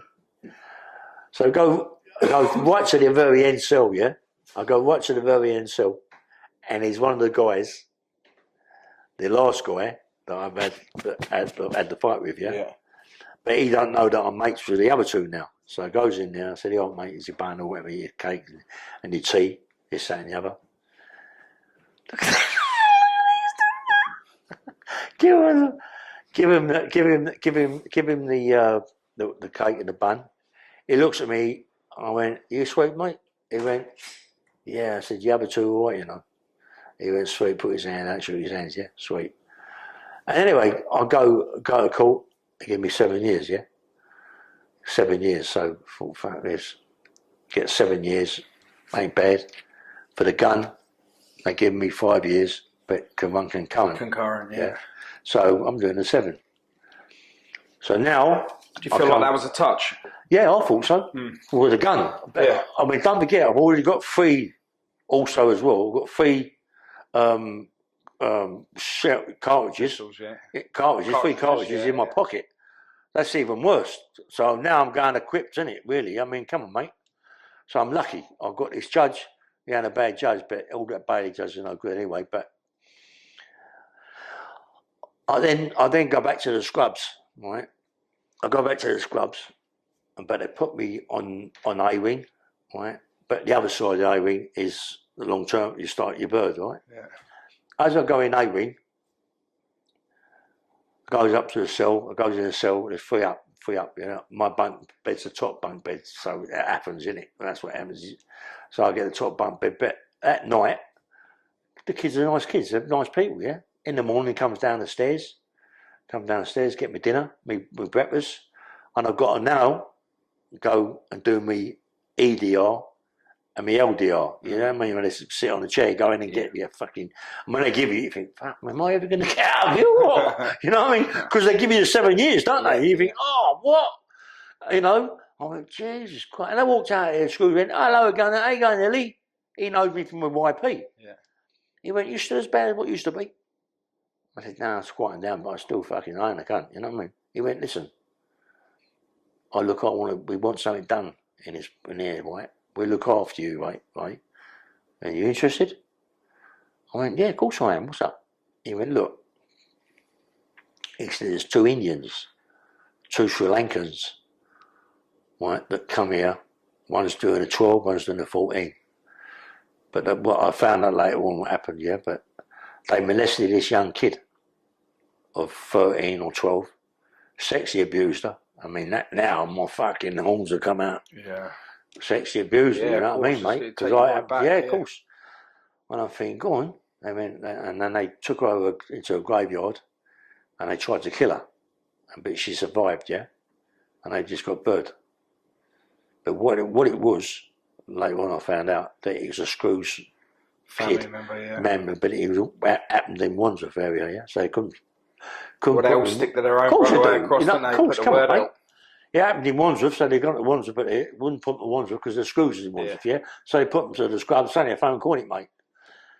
So he said, listen, we sort it out. I said, yeah. He said, look, you know and I know, yeah. First thing in the morning in these prisons, the water that comes out of the taps is white hot, which it is. Yeah. All right. I went, okay. He went, I'm just telling you that. Yeah. He's telling me, innit? So I go back to my cell. He said, look, the fours get unlocked first thing in the morning, yeah? And you're on the twos. So we're going to unlock you first to go up there and do what you got to do. They showed me the Sri Lankan. They showed me both of the Sri Lankans. So I know which one's on the fours, yeah? I went, okay. But that night, I'm playing cards in the cell, yeah? And this fucking kid, I think he's half gay because he puts a heart on the back of my fucking shirt. I've been there today. Puts a heart on the back of my shirt in red pen thing, right? So anyway, I go, let me out of the cell, up the thing, goes in the toilet. There's a bowl, couple of bowls under the urinal. Fill it up with boiling fucking water, mate. I'm waiting for this Indian to come in. I've done him with the boiling water. He screams like a fucking pig, but every screw on that wing, part of the wing, because it's segregated, knows what's going on. Yeah. So now I'm getting over his head and I'm smashing it against the urinal toilet, yeah, the flop out thing, yeah. But I'm realising you're going to kill him. So I push him on the floor. I pull down his trousers and I stamp all over his private parts, mate. Yeah. I smash them to pieces, flatten them. You know, I mean, there's blood. Was you thinking about the things that happened to you while exactly. you were doing this? Mate, that is exactly what I was thinking. Do you know what he said? Exactly that, mate. You're 100% right, mate. Exactly that.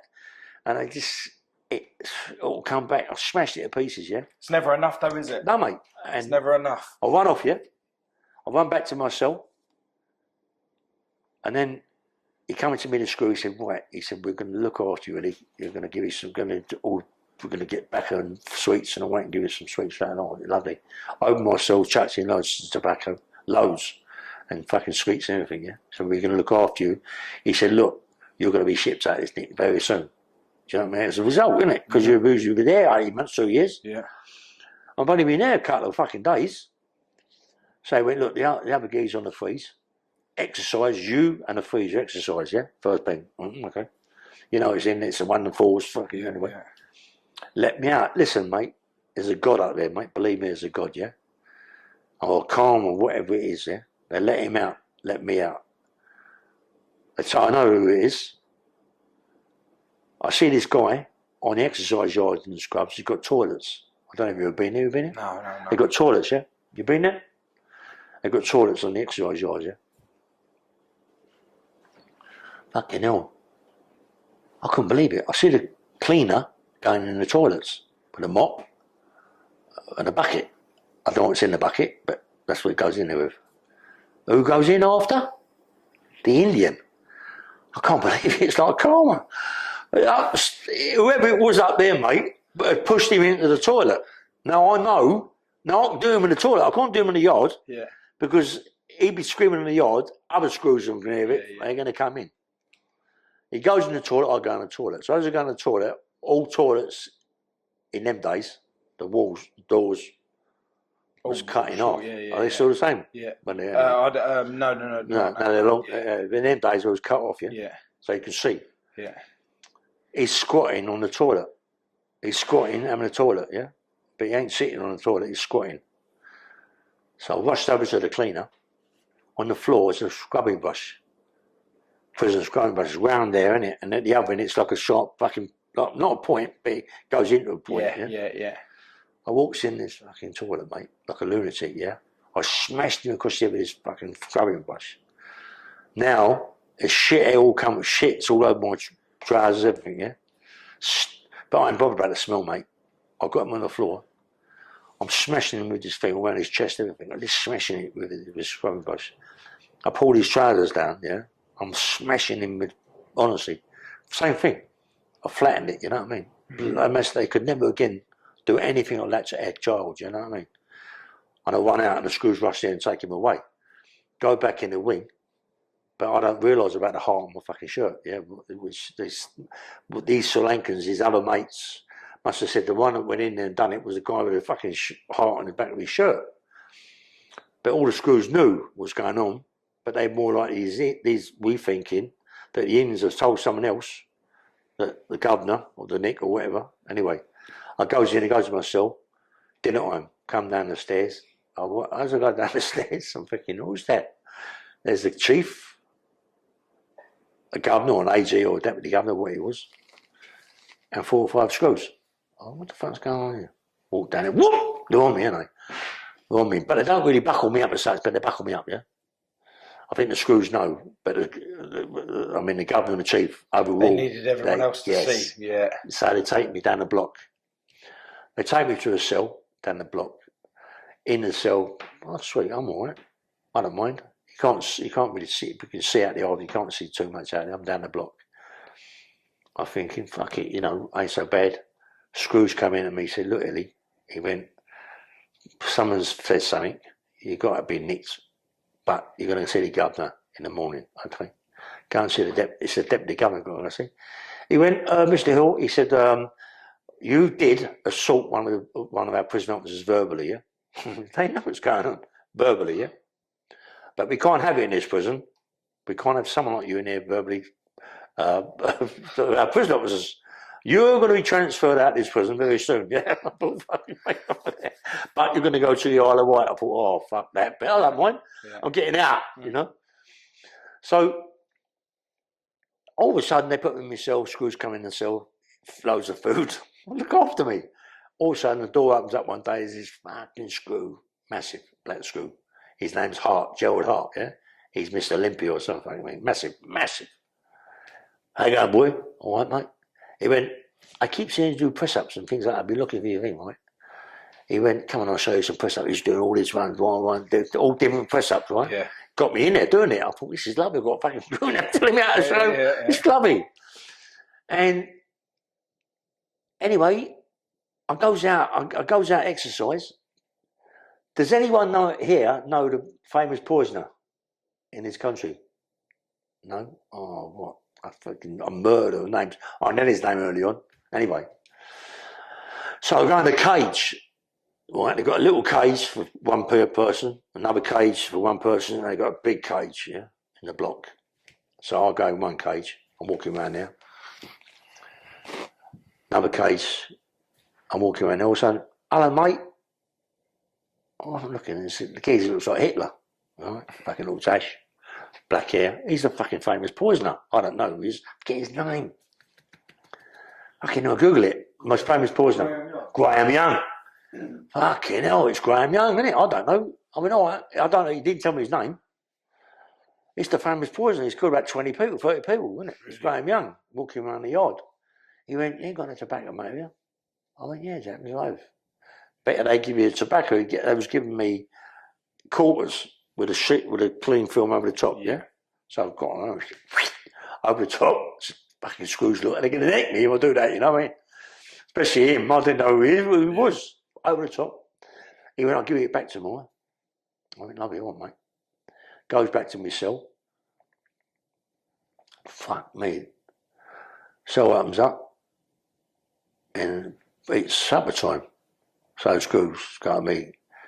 Here's a bun. Give me another bun. But I've already got fucking biscuits and cakes they give me. I went, what's the other bun for? He said, oh, it's Graham Young. I said, who's fucking Graham Young? Oh, he's the guy that was in exercise with you. But for some reason he's told us to give you his bun. He's a famous poisoner, he's the poisoner. I went, what? He went, don't worry, he ain't touched the bun. But we told us to give it to you, yeah? You imagine that? Right? Yeah, fucking hell, right? So give me the bun, and I think, sweet. All of a sudden, mate, the fucking door opens up. These screws going, mate, you are in fucking trouble. I mean, what have I done? He went, you give that fucking Graham Young some tobacco, didn't you? Of course, he got no tobacco, the poor fucker. I didn't know who he was. He's Graham Young, the fucking poisoner. How do you know we got this tobacco here to give you back? How do you know he ain't poisoned it? Fuck, I don't smoke anyway. I don't smoke, right?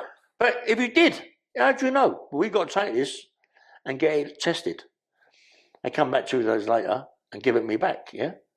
Said, don't ever fucking do that again, you know what I mean? This geezer is very, very dangerous, right? So anyway, I'm thinking, listen, about all that fucking very, very dangerous, I mean, something's driving me mad. I said, at night time I can't sleep. I keep hearing click, click, click, click, click, click, click, click, click all fucking night. What is it? I said, it's driving me nuts, Governor. Please try and find out what it is, you know? He went, it's Ian Brady. I went, pardon me? I said, it's Ian Brady. I went, you're telling me that Ian Brady's on this fucking, in it down there? He said, yeah, upstairs. He's up there, being looked after. So you got Graham Young down there. You got Ian Brady above me. He's not a fucking typewriter. I was going to say typewriter. Writing his book. Writing memoirs. Yeah. Right? But who's giving the fucking thing? It's the screws. It's the governors, isn't it? The screws said it ain't nothing to do with us, mate. It's higher than us. Right? Weren't they hoping that he would write some of these where stuff his kids so they could look through it to see? Yeah, where he'd been buried and all that. Yeah, but I'm saying, what else has he got up there? He's killed all these fucking kids, and you're looking after him like he's a fucking special person. Do you know what I mean? What else he got? I mean, no, don't worry about that. Slam the door. Right? Now, because I know about all this Graham Young and fucking and the other guy, what they do? In the morning, he says, you're going tomorrow, being shipped to Albany. I went, thank fuck for that. So they let me out and exercise. As they let me out, whoop, I'm up the stairs like a fucking lunatic. Like the stairs. I want to get over this fucking cunt. Yeah. But there's screws outside his cell and all this, that and the other, and they can't get into him. They shipped me out that day. That day, they shipped me out. In a month, gone. As I get to the Isle of Wight, I goes in the reception, and there's a geezer called fucking hell, mate. I'm so bad on names here. There's a guy called I forgot his sister. Anyway, this guy's a good arm. Do you remember her name? Yeah. Oh yeah, Tobin. Tobin. No, you said that. Janet Tobin. Everyone's babe. Yeah. His name was Billy Tobin. Yeah. A good arm robber. So as I go in there, I'll show his sister in Bermondsey. He went, hello, mate, how you going? I'm all right, Bill. He went, come on, mate, we used to nice bits and pieces, eh? So they put me on this wing, and it was a good wing, the first A wing, yeah, goes in the gym, a couple of days going in there. And as I'm in the gym, I notice in the corner there's this fucking black guy. He's fucking ginormous. He's massive, mate, with another black guy.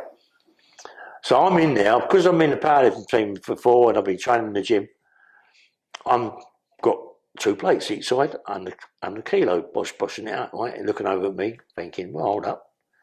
It's all right, you know what I mean? But I don't warm up, I go straight to the under kilo, a bit flash really. So I goes over and said, listen, mate, can I start working out you? He went, yeah, you can, Adams. Yeah, nice fella, big scar down his face here, right? Massive, great big scar down his face. His name's Tom Lashley, yeah? Tom Lashley, but it's massive. So anyway, I'm able to ship me to Sea Wing, and it's called Marriage Quarters, Sea Wing, because you know what Marriage Quarters, because of what it is, yeah?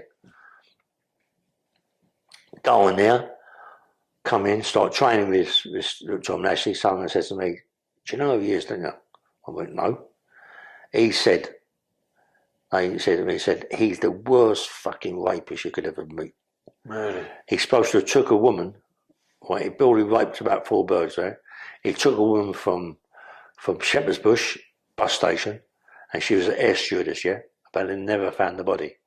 So he gave him a life, yeah? But he's already doing life. So he got 2 lives. But I'm training with him. But I don't know, I can't believe that he's been done what he's done. He had a cock like that, and fucking like that, you know, you think, how the fuck can he? Anyway, I was training with him. I'm working out and getting massive. There's always like, Albany is one in prisons, the best prison you could ever go to, you know what I mean, at that time, you know what I mean, it's fantastic, proper people there, bad people, proper faces in there, yeah? And I got to know a lot of people. I was always rallying with a lot of people in there, and I made my name for myself in my wing, yeah. I met a guy called Peter Kelly, he's dead now, love him, mate, he's my pal. And me and him got together, good mate of mine, really, really good mate. And doing fucking, me and him would fight loads of people, we'd fight no cunt.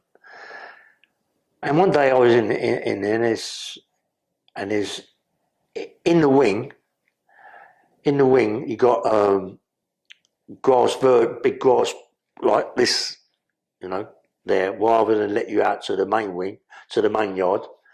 If it's too hot or whatever, they can't get the screws to do it, they put it out there, yeah? Mm-hmm. Anyway, so out there, and there's, in there, because it's called marriage quarters, yeah? There's guys there that are like women, right? But they take pills for this fucking thing, and they've got tits. The estrogen ones. It's unbelievable. And there's one called Mary, right?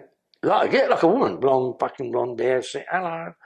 So sitting there, and I'm looking at it, it's going, hello, Ray. And I'm all right, you know, all this shit and bit. And I walked over and flicked a fucking boob tube up. And they're being, it's just like, I'm going to fucking kill you, you wanker. Oh, yeah, whatever, Mary, go on, fuck off with that, man. Anyway, so this is crazy, mate. This is crazy. I'm in the kitchen and I nick some steak. So I'm up to the wing. All the wings got cookers over here. So I'm starting to cook the steak. The alarm bell goes. No, sorry, let me tell you what happened before, sorry. So I'm in the cell with my mates. They're all drinking. I don't drink, but in my cell drinking. All got hooch. Making hooch out there. It was unbelievable, yeah. So they're doing the hooch. Everyone's having a nice time. All of a sudden, on my door with the glasses, a little glass of that. Hello? Hello, Ray. I bet not talk like that. It sounds a bit weird, doesn't it? Ray, well, what's up? Who is it? It's me, Billy McGee. I've got to say it because it doesn't make no sense. It's me, Billy McGee. I mean, what's up, Bill? Oh, that George Cockle. There was a guy just come in called George Cockle. Catapult Charlie, his name was, yeah? Well, Catapult Charlie used to do jeweller shops with his wife. Rob them or run them? Rob them. Yeah. He used to put big ball bearings, in his catapult, and big catapults up your arm. Whoop, like that through the window, make an hole like that. His wife used to look at it first, wear it all up. I'm going to go there, whoop, and she put her arms in, nicked the rings, Rolexes, or whatever was there. It was going on for ages. They was earning fortunes, yeah? And they got captured. Have a go here, fucking yeah, as it is. They got captured. He's doing a 12 or 14. He comes in. Billy McGee falls for him. Right? Anyway, knocks him off him. What's up? Ray, George Cocker wants a gangbang. Right? What? Fucking what? You never believe it, would you? You'd only believe it if he was there. George Cocker wants a gangbang. I said, well, whatever. What are you fucking knocking him off for? Well, but he says, if I don't do it, he's going to bash me up. I went, look, you tell George Cocker, right, if he fucking hurts you, right, I want to hurt him, yeah? Tell him that. I'm going to give him a right-hander. Right? He knows what it's about. Tell him that. Okay. Anyway, so I'm doing the steak in the morning, cooking the steak. All of a sudden the alarm bell goes. I think, fuck me, it's from me. It's a steak. But what happens? The fucking gate opens up. Who comes through the gate? Billy McGee. Hair all over the gaff. Bits of blood all over its fucking top. I went, what the fuck? What's happened? I told you. Right, what's going on? Who comes in then? George Cockle, but on a stretcher. She stabbed him 16 times with a 1/4-inch chisel. She's on the wood mill. He's on the wood mill. She's doing the fucking things on the wood mill, and she stabbed him 16 times with 2 chisels. As he's coming to bash her up, yeah? So he's tried to park her. He's dead. He dies. So now, they want witnesses, don't they? So I go to Winchester Crown Court. She gets moved to Winchester. I go to Winchester Crown Court as a witness to say, yes, she came to my cell. This guy was a bully. He's a fucking bashing him up. He's a fucking bully. There's no point defending him. He's fucking dead. You got to defend her, you know what I mean, or him. Anyway, the judge was a raving puff. The prosecution was a raving puff. Gets guilty. What do you mean he gets? 2 years, diminished responsibility. Really? They stick to their own. Yeah, do you know what I mean? They look after their own, mate. So, anyway, I get shipped back to is it what? I get shipped back to Albany, yeah. Oh, it's sweet there, man. I love it, yeah, Albany. And on the exercise yard in Albany, around by the wall, there's no fences. They didn't start putting the fences there until Mountbatten. It's called the Mountbatten thing. Mountbatten was the one that put the fences up. Yeah. Right? Mountbatten was a bad bastard, you know what I mean? He was the one that put the fences up. That's why the IRA fucking killed him, you know what I mean? But he put a fence on the neck. But at that time, there was no fences. I was in the kitchen with a geezer called John McDonough, big Irish guy, massive Irish guy, massive. This geezer's 6'6", and they put a thing in the Sunday paper, in the paper about it, yeah. It was 1976, that boiling hot summer, yeah. He ran from the yard up the Johnny Pipe onto the wings. Yeah, A wing, B wing, C, all that, yeah. Mm-hmm. One on jumped up there, and about 8 followed him, and a guy called Johnny Patton, the last guy, just for a laugh, went upstairs, wasn't he? So they've got everything organised. They've got all strings, ropes, and everything, yeah. So they know that they can lower things down and get their food from people. You know what I mean? They've got it all organised. So they run to the gym. All the wings are together. Mm-hmm. The gyms run together. It's all run together. The gym, big massive gym. That's where they live in on the gym. They come on. Some stand at the gym, watching out, no screws are around. And the others fuck off to the wings, lower it down, getting their thing. I'm in the kitchen. They come to me. I'm start giving them big bags of bread, butter, marmalade, fucking jam, and sausages that are cooked, bacon was cooked, so they can fucking rust it all outside. I'm number one in the kitchen. I don't give a fuck. Put it outside. Boom, take it up, gone. Then one day it's so hot, right? They decide that they've got to get them off the roof because they're going to die. There's no water. What they've done, the screws got up there at night time and put fences, gate barriers up, scaffold barriers with all barbed wire. Right. So they can't come off the gym roof onto the wings. And they made a big thing in the paper where John McDonough's like guy the gorilla, he's pulling got the big gorilla, what was he called? King Kong, yeah. That sort of thing when he pulling the helicopter out of the sky. Yeah, made a thing about it. Yeah. So they all come down for one Johnny Patton. Johnny Patton is a normal guy, but a raving fucking nut, mad. In the end, he eventually comes down. He's done his kidneys all his liver. He's done something, yeah. So they ship him to Parkhurst. He goes to Parkhurst. He's a nice kid, an earner, money earner. You know what I mean? He gets involved with another guy, and they start running a spill, running card schools, and they're getting money for it. Yeah, not cash and bits and pieces, putting your private cash and bits and pieces. So the guy that he's with, this is all hearsay, you know, like things we've been told. Yeah, not hearsay, but what you've been told by what happened by the screws and everything. So anyway, this is what we was told. The guy had John over for the money. So Johnny Patton's gone into him and said, look, you know, fuck it, you're having me over for my money. I want my money. So the guy says, I'm not getting fuck all from me. Do what you got to do what you got to do. So Johnny Patton thinks, well, I know he's got knives in that cell. I know that because I'm in the cell. Mm-hmm. You know, we're doing bits and pieces in there. So what's he do? He goes to get someone in the kitchen to take a knife out of the kitchen. They close the nick down looking for this knife, but John's got it. He hides the knife, they can't find it. Close it down trying to find his knife.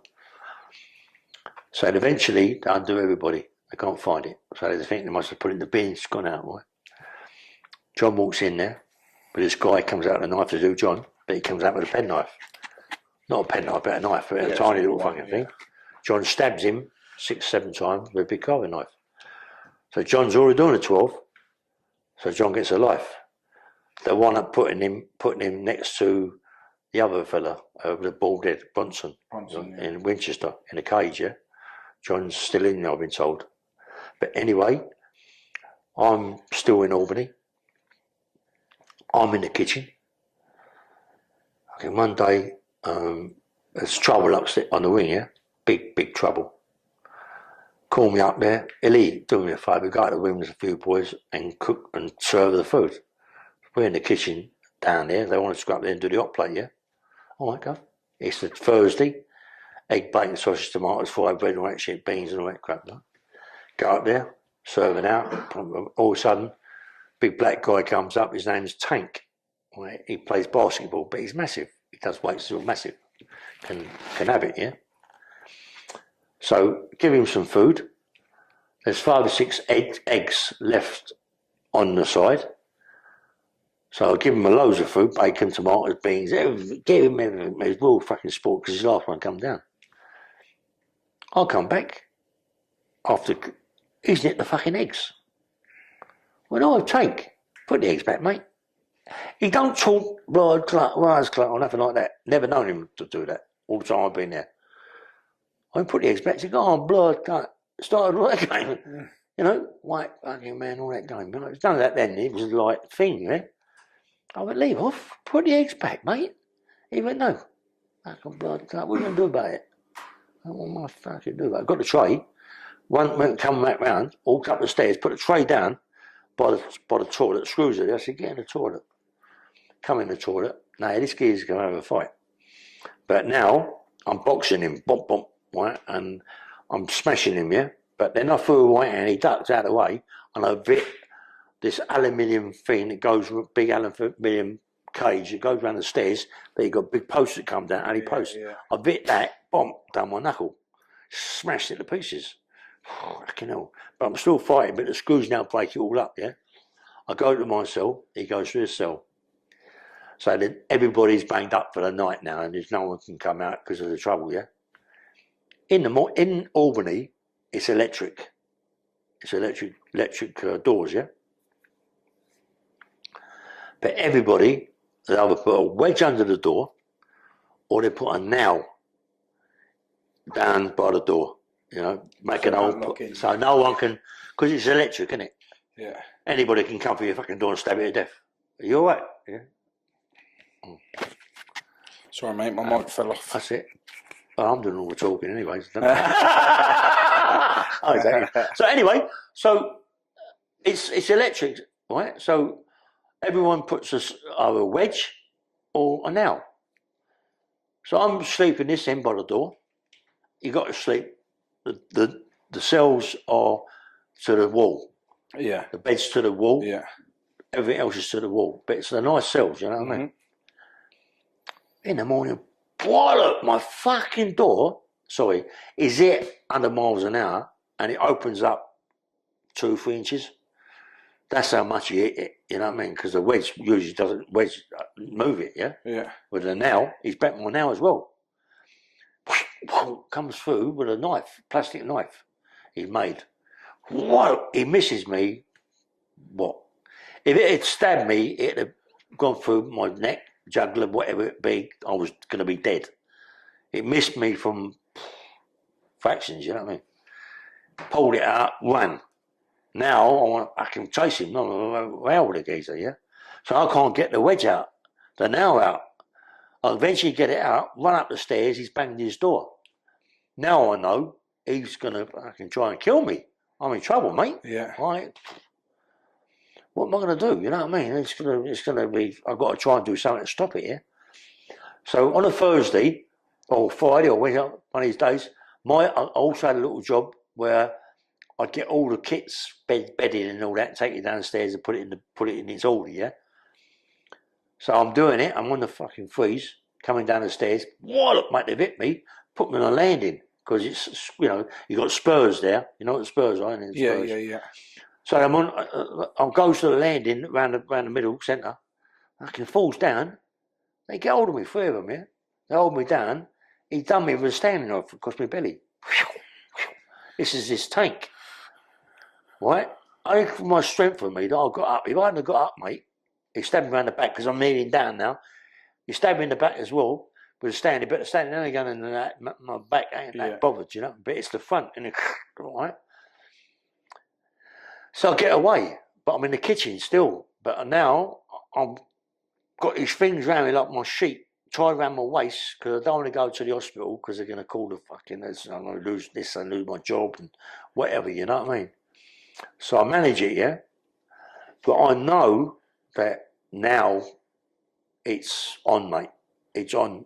I'm going to get killed or he's going to get killed. It's on, mate.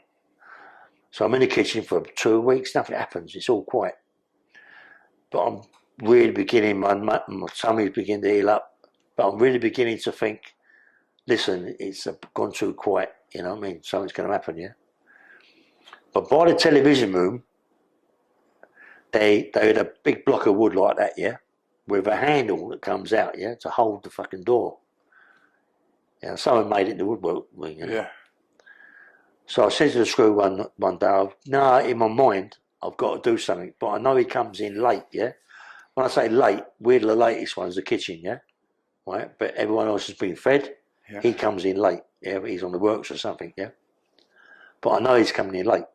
So I said to the governor in the kitchen, I said, Governor, can I go up, please? He went, go on, Henley. Up, mate. So what's that? I said, this got to go up there, mate, and sort something out. Goes up there, goes to the fucking door, gets his big wooden thing, so the handle's got a square handle, like a wood, bit of wood. As he comes through, I've gone, whoop! I've done him across the fucking head with this big bit of wood. I've split his head, nearly fucking wide open, and I'm hitting it again. There's blood everywhere. Screws, bell's gone, the alarm's gone. The screws have gone nuts, right? They buckle me up, take me upstairs to my cell. In the cell, bosh, something, the door goes back, everybody's banged up. Everybody's like, click, click, click, click, right?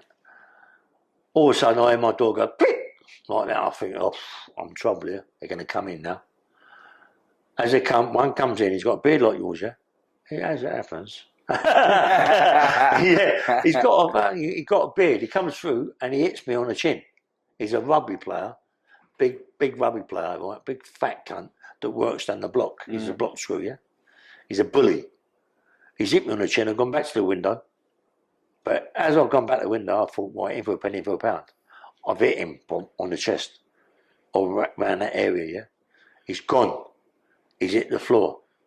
So they dragged him out, slammed the door. Now I know that I am serious shit. Yeah, they're going back, get the rest of them and come back in. But now I know, later, that I smashed his spleen.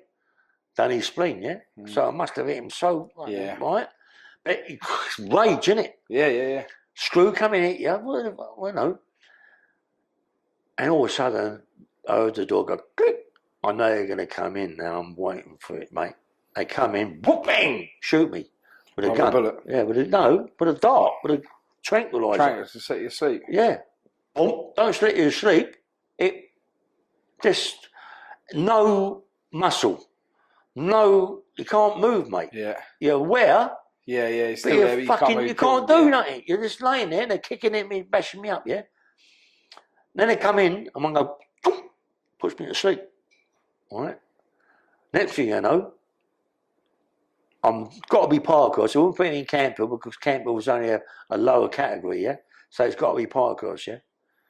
I wake up about that from the floor because I can't touch the floor with my feet. I'm out. I'm on a straitjacket, and if I ain't water on me, yeah, like a water fucking hose thing, right?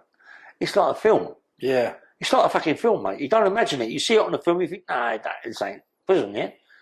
They do me anyway. They come up, jab me in the neck again. I'm out, right? I wake up. Don't know. It could be 2 days, 1 day, but I don't know. They take me down, put me down, drag me. The fucking feet, dragging across the floor into a room, yeah, where there's a governor, deputy governor, whatever he's in there. He's gone, Mr. Hill. This is a very serious offence. A prison officer, you smashed his spleen. This should be a police, something to do with the police. It should be a police thing. So he'd be charged by police, yeah?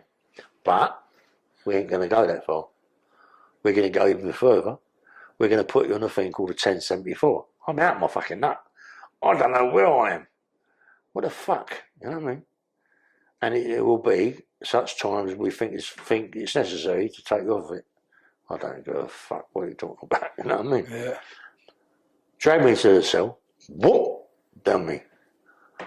Next thing you know I can feel me going across the water, yeah? I know I'm water, it's water thing, yeah? It can't be no other nick but Winchester, because it's the nearest nick to that.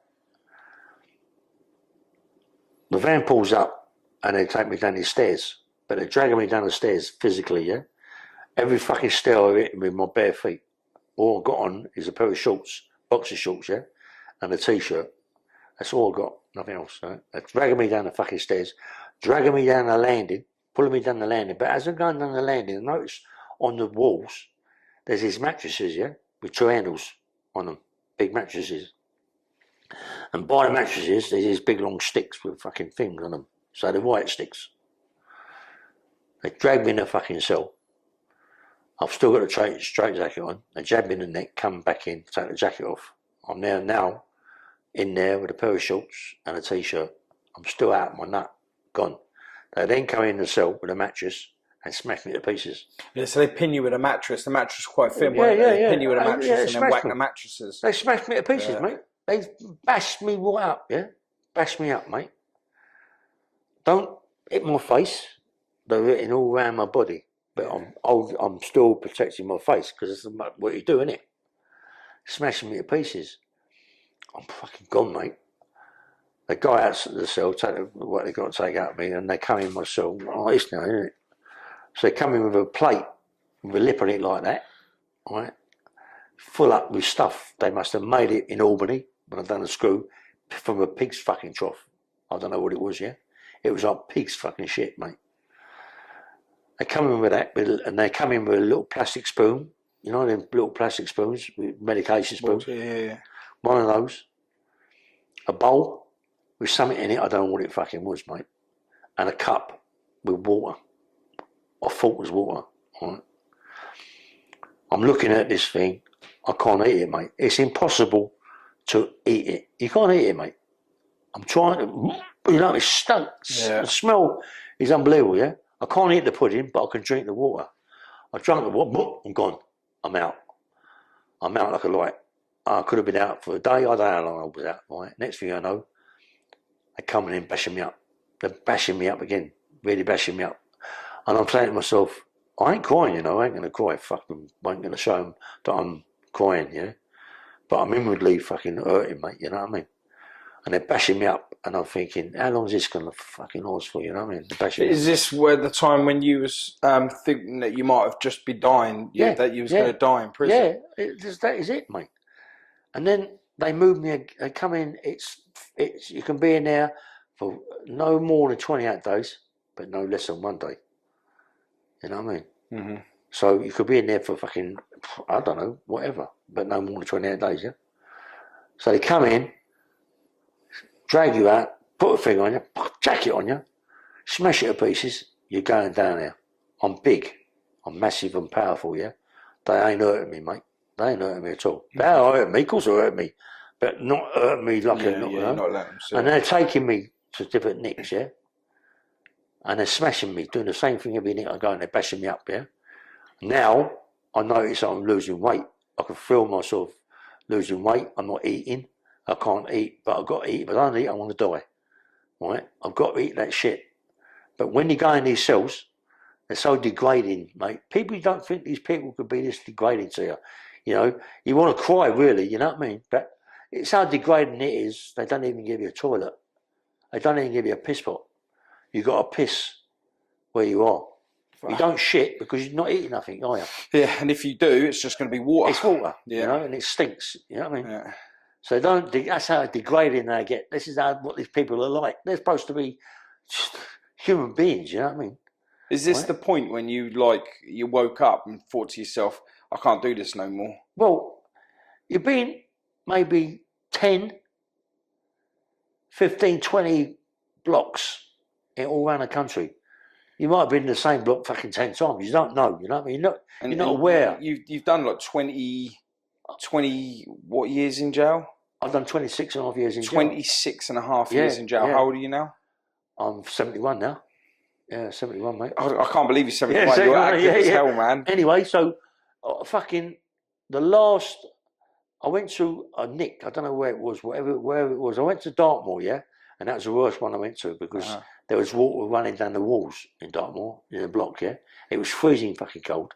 It was like winter, even if it was summer. It was like winter because it's so low down. Yeah, and they really bashed me up. When I say bashed me up, they really bashed me up. And I went to one nick. I don't know where it was, mate. Onto a block, and the screws opened my door, and they went. Fucking hell. They come in with proper food. They come in with food, mate. I had food for about 3 days. Proper food. No, proper food, but screwed food from the nick. Proper food now. I've not fucking tasted it before. And they give me the fucking want to cry, yeah? And then they come in, these other cunts, these other screws, these 74 screws. These fucking special bosses, you know what I mean? And they batter me, mate. Now, can't remember, but I went to Chelmsford prison, the last one. I didn't even realise it's the last prison to go to, yeah. And I woke up in this prison, and I see a bed with a mattress. I see a cupboard. Fucking hell, it's a block. You just felt like you're on holiday. I didn't know, mate. And the door opened up, and I rushed in the corner. I was black and blue, but black and blue from being bashed up, or black and blue from losing weight. So I had no colour in my, you know what I mean? Or I was just in a bad way. My hands were smashed to pieces, black and blue. My fucking everything was black and blue. You know what I mean? And all of a sudden this kid's coming. Jack said, I feel like crying even saying it. You know what I mean? Jack said, coming to me, he said, "Listen, it's finished, mate. It's over. No more, mate." I could see the emotion on your face. I nearly cried. I can only imagine. I cried. Like I cried. I was sitting in the corner, crying my eyes like a baby, like really fucking crying. You know. Did he ever like just like that time when you feel you're at your lowest? Did you ever just grab him and hug him, or just be I just sat in the corner crying. I've never cried all through that sentence, all through that time. It could have been 4 months. It could have been 4 fucking. I don't know what it was. It could have been. I don't know what it was. You know what I mean?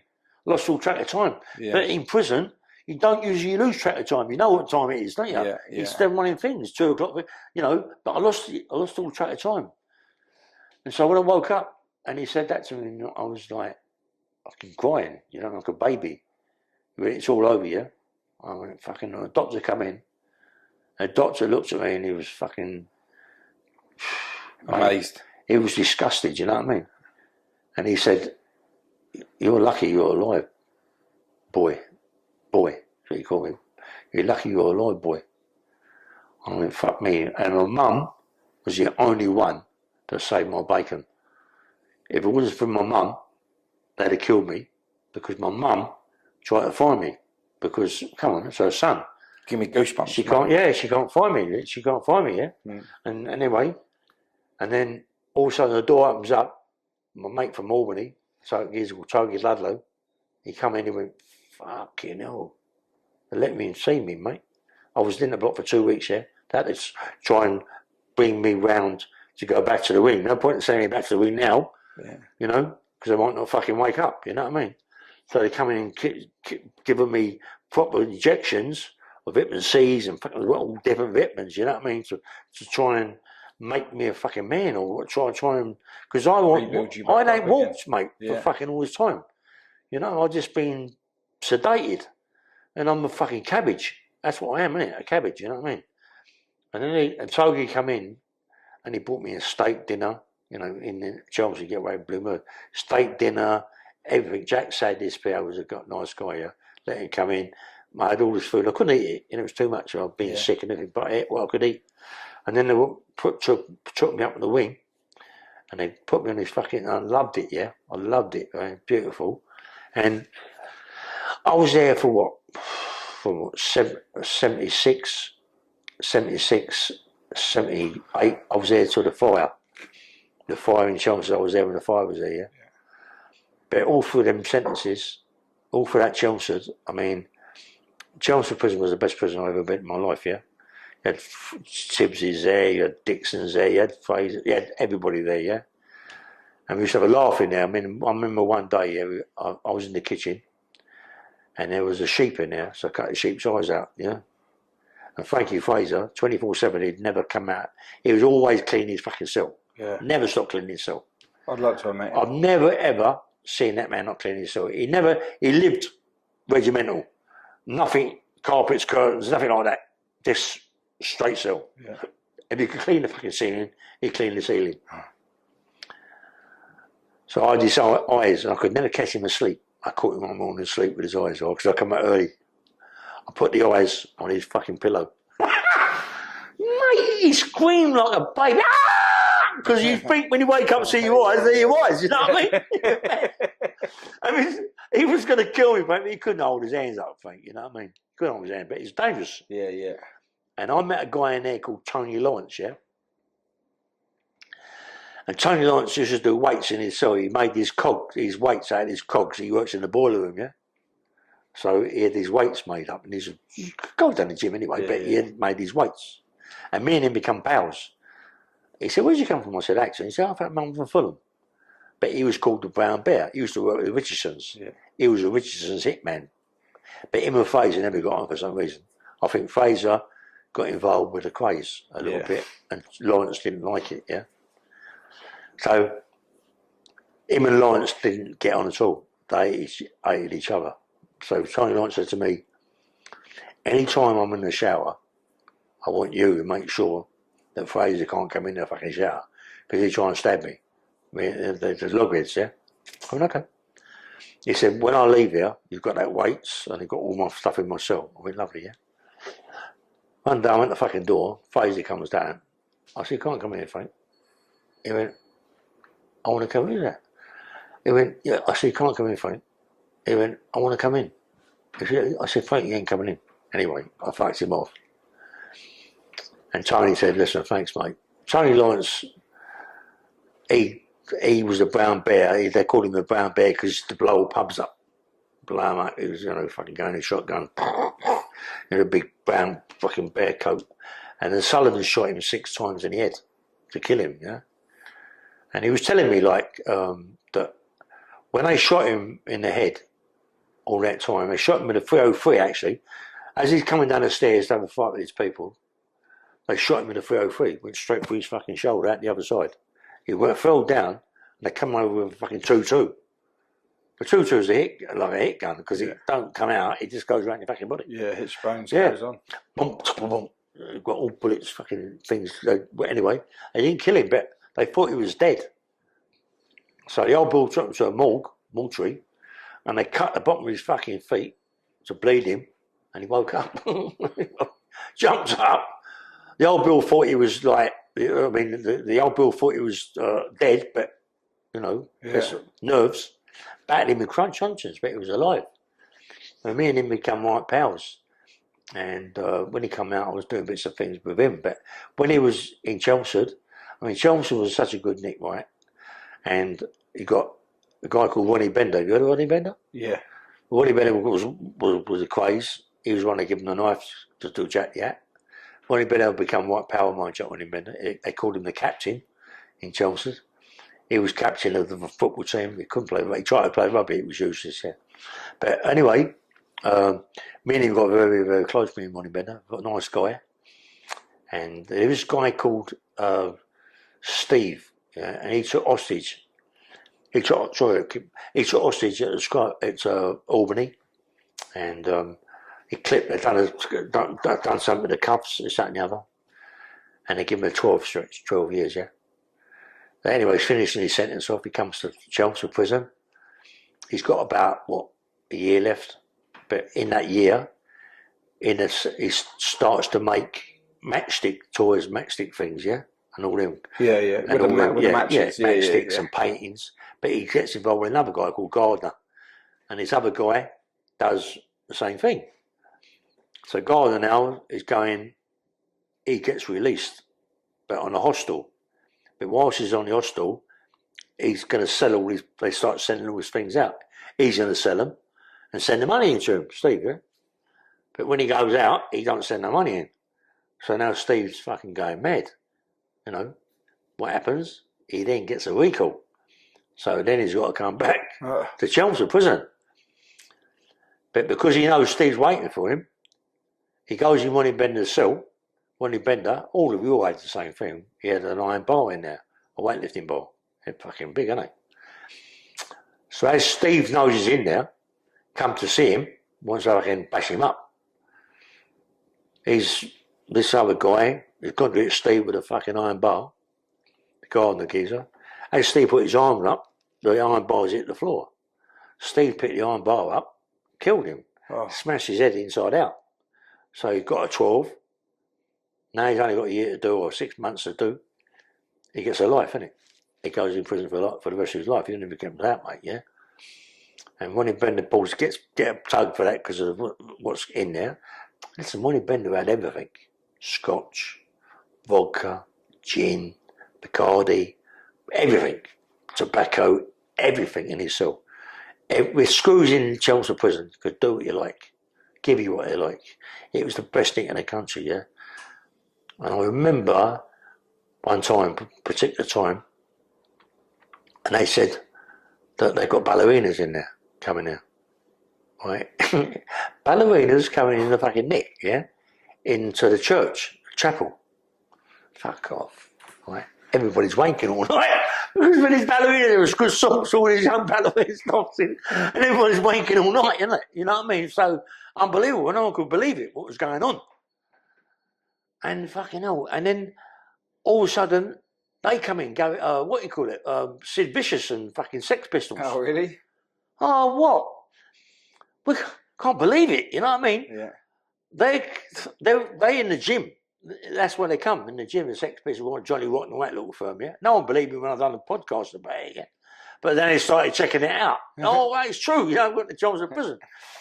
So they've come in there and we're all sitting down and listen, there's absolute raving lunatics in the prison, right? You got all the nutcases in there, all doing Big Bird, yeah? No one's fighting, no nothing. So there's about 30 of us in there, 40 watching this Sid Vicious and Johnny Rotten and wet lot, right? All of a sudden one says, how the fuck can all you lot let these silly screws bang you up for the rest of your life? You're wankers. That was it, mate. Mate, they got out there with the skin of their teeth. They got out of that place in the skin of their teeth. They were going to get killed, mate. My mate Togi Ludlow had about 20 bees geezers all knifed up waiting for trouble anyway. They say they was to carry knives all the time. They was going to kill them. They got out of there by the skin of their teeth. You know, very, very lucky man, that little firm, Johnny Rotten and that.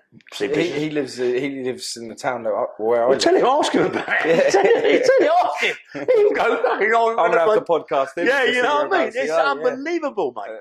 You know, and I thought, what a nick. What a place to be in, yeah? Yeah. It's the best nick in the country. And anywhere you walked on the landings, yeah? Anywhere, there was other people singing, other people playing the guitars, or painting. They had the best painters you could ever imagine. Yeah, I've seen some artwork come out of Chelmsford. There was a guy in there called Lou Swallow. Yeah. And a guy called Terry Millman. Terry Millman was one of the ones that was involved with the Dome. When they nicked the diamonds. Yeah, the great Dome robbery. Yeah, he died of cancer. You know, but Terry was a good, nice fella. But could paint, mate. Yeah.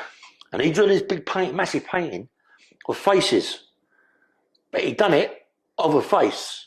So he done faces in the face to make up the face. Yes, mate, it was unbelievable. You know, you couldn't believe it when you see it. You know. And Lou Swallow, he looked like how can I say, Rasputin. Reading for him, you know what I mean? And he used to have a trick. He used to drive me fucking mad, mate. Every Sunday, he should drive me mad. He'd do it. It become after a while, it become boring. At first, it was a laugh, and it became boring. It was you get up, yeah, whatever. He'd go up to the hot plate, right? Boiled eggs on a Sunday, put 3 boiled eggs up his arsehole, and sit down in the middle, and hatch the eggs. After about a year of it, become a bore, you know what I mean? I think he sounded like he was just enjoying putting eggs there. Yeah. And he was like, there was a proper nice geezer in there. And one day Christmas it was, and Togi Ludlow, my mate, and he said to me, listen, you don't drink, you don't smoke, you don't do fuck all. All you do is train. Christmas, come to the toilet. Want to talk to you. I went, no, I've got a party in the fucking in the gym, in the visiting room with some kids. You know, Christmas party. You got the vicar there and everything, you know what I mean? He went, no, fuck all that. Come and have a fucking talk to you. Took me in the toilet, come and get that in your mouth. Pipe, yeah? Fucking pipe. Get that in your mouth. Put some An old man pipe or a crack pipe? No, what do you call it, pipe? Put a metal pipe they made up, a pipe for puff. Yeah. Right? Yeah. Right, so put this fucking stuff in.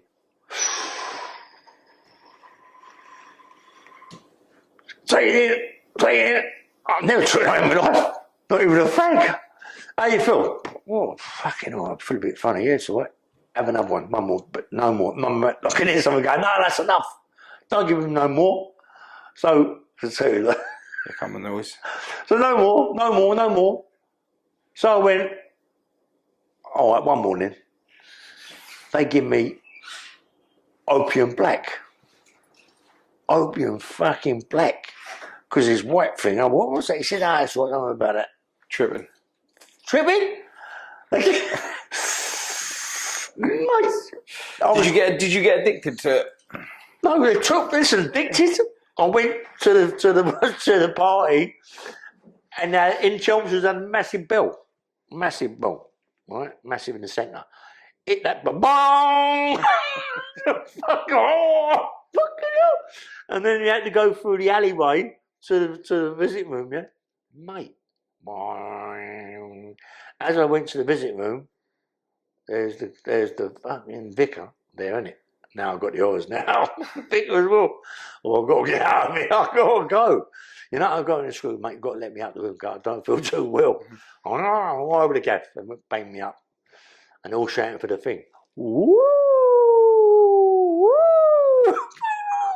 I'm not fucking hell. I've got nails in the cell, and I've got nails, and I've got standing knives, yeah, blades, yeah. I'm hiding everything. Get paranoid. I'm paranoid. I want to kill myself. You know what I mean? I'm going mad, don't I? Like, I swear to God, that's the worst day of my life. I've never had it in my life before. First and last time ever. But mate, it was unbelievable, yeah. And then one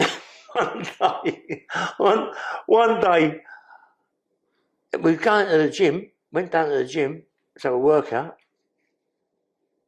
Working out, trying, I thought, what the fuck? All the lights went out. Every light went out in there. You're like, what's going on here? All you see was smoke. The fucking prison's alight. The gym, but then you got an alleyway. Above it, you got all the sex offenders, yeah, and the church. Brand new church. It was set the church alight. Yeah? What they set it alight? I don't know who set it alight, no one knows, yeah? But they wanted to kill the fucking nonsense, didn't they? Yeah. They set the church alight. As we've got to go out, come on out, there's a fire. As we're walking down, you got the nonsense, help me! Fuck off! You know what I mean? They're going to die. They get out, obviously they get out. And then they ship us to Wandsworth, but I was so big they couldn't get me in the Black Marai, and then Black Marai's in them days, you know what I mean? Yeah. And they sat me in the middle on a chair, handcuffed to a screw. And as I went to Wandsworth, I jumped into Wandsworth. I was the first one off it. I jumped on to the number one chief's foot, the chief, yeah. And he went, "I'll see you later." I thought, "Oh fucking hell," you know what I mean? And I went into the reception, got all his fucking clothes. I couldn't get a shirt to fit me. Even a massive shirt could not fit my arms. I was massive, yeah. Back his shoulder here, they were so massive, mate. It was you, and I couldn't put a shirt on. Right? Hello, darling. Oh yeah. And they tried to, anyway, he come up to, I walk around the centre and the screw went, "Come here." I said, "What's up?" He went, "Come here." He went, "Do your buttons up." I couldn't do it. I go up. He said, "Do your buttons up." I went, "You do them up." And he was going mad, he couldn't do them up. He went, "Get some cotton with a needle and fucking move them buttons." I went, "Where to?" Where can I move to? And anyway, it didn't happen. And then I went the next day. I come down to see the chief. Yeah, he went, "You're going to be moved, Lee, tomorrow." I said, "What's that then?" He said, "Because your brother is my son's best mate." He said, "You ain't going to be in this fucking nick. You got to go." And they shipped me to the scrubs right? And I think that's handy. Fucking going back to the scrubs now. It's sweet, yeah. And I mean, it's good as gold. I don't mind going back to the scrubs. So as you're at the scrubs, don't forget that I've just come from Albany. All this shit, yeah. So I'm in the cell.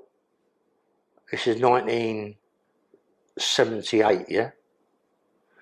So they release me at the end of 1978. I finished my sentence, yeah. But I mean, I then come out of prison from the scrubs, yeah.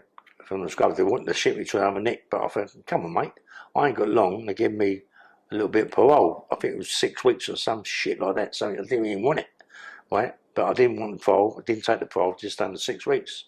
Fuck, give me parole. 6 weeks. Fuck off.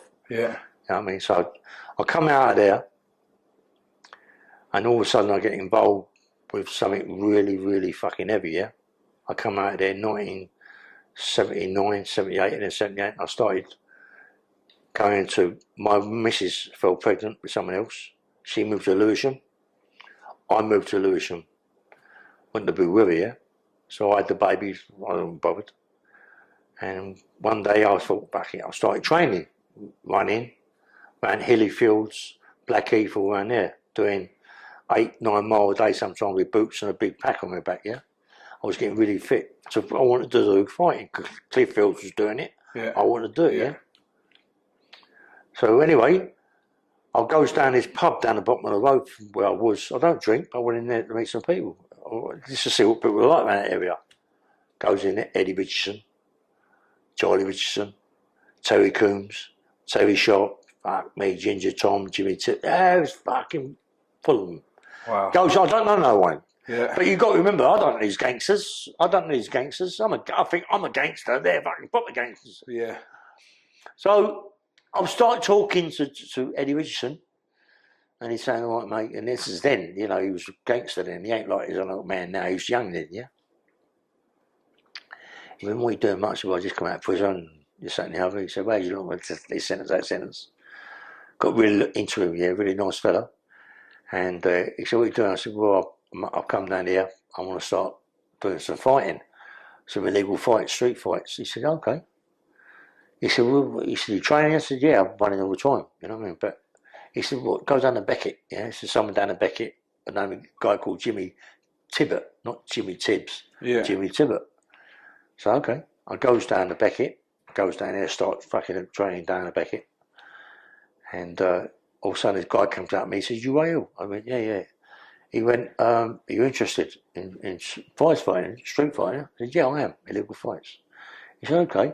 So I'm down to Beckett all the time training, running all the time, training really, really hard, and I can really bang, you know, I can really, really bang. And also the one day he said, "Guy over there wants to have a little spar with you." I said, "Who's that?" He said, "Roy Shaw." I mean, who's fucking Roy Shaw? I know, because when I was in Albany, Roy was in Parkhurst, yeah. Mm-hmm. And I had a gift, yeah.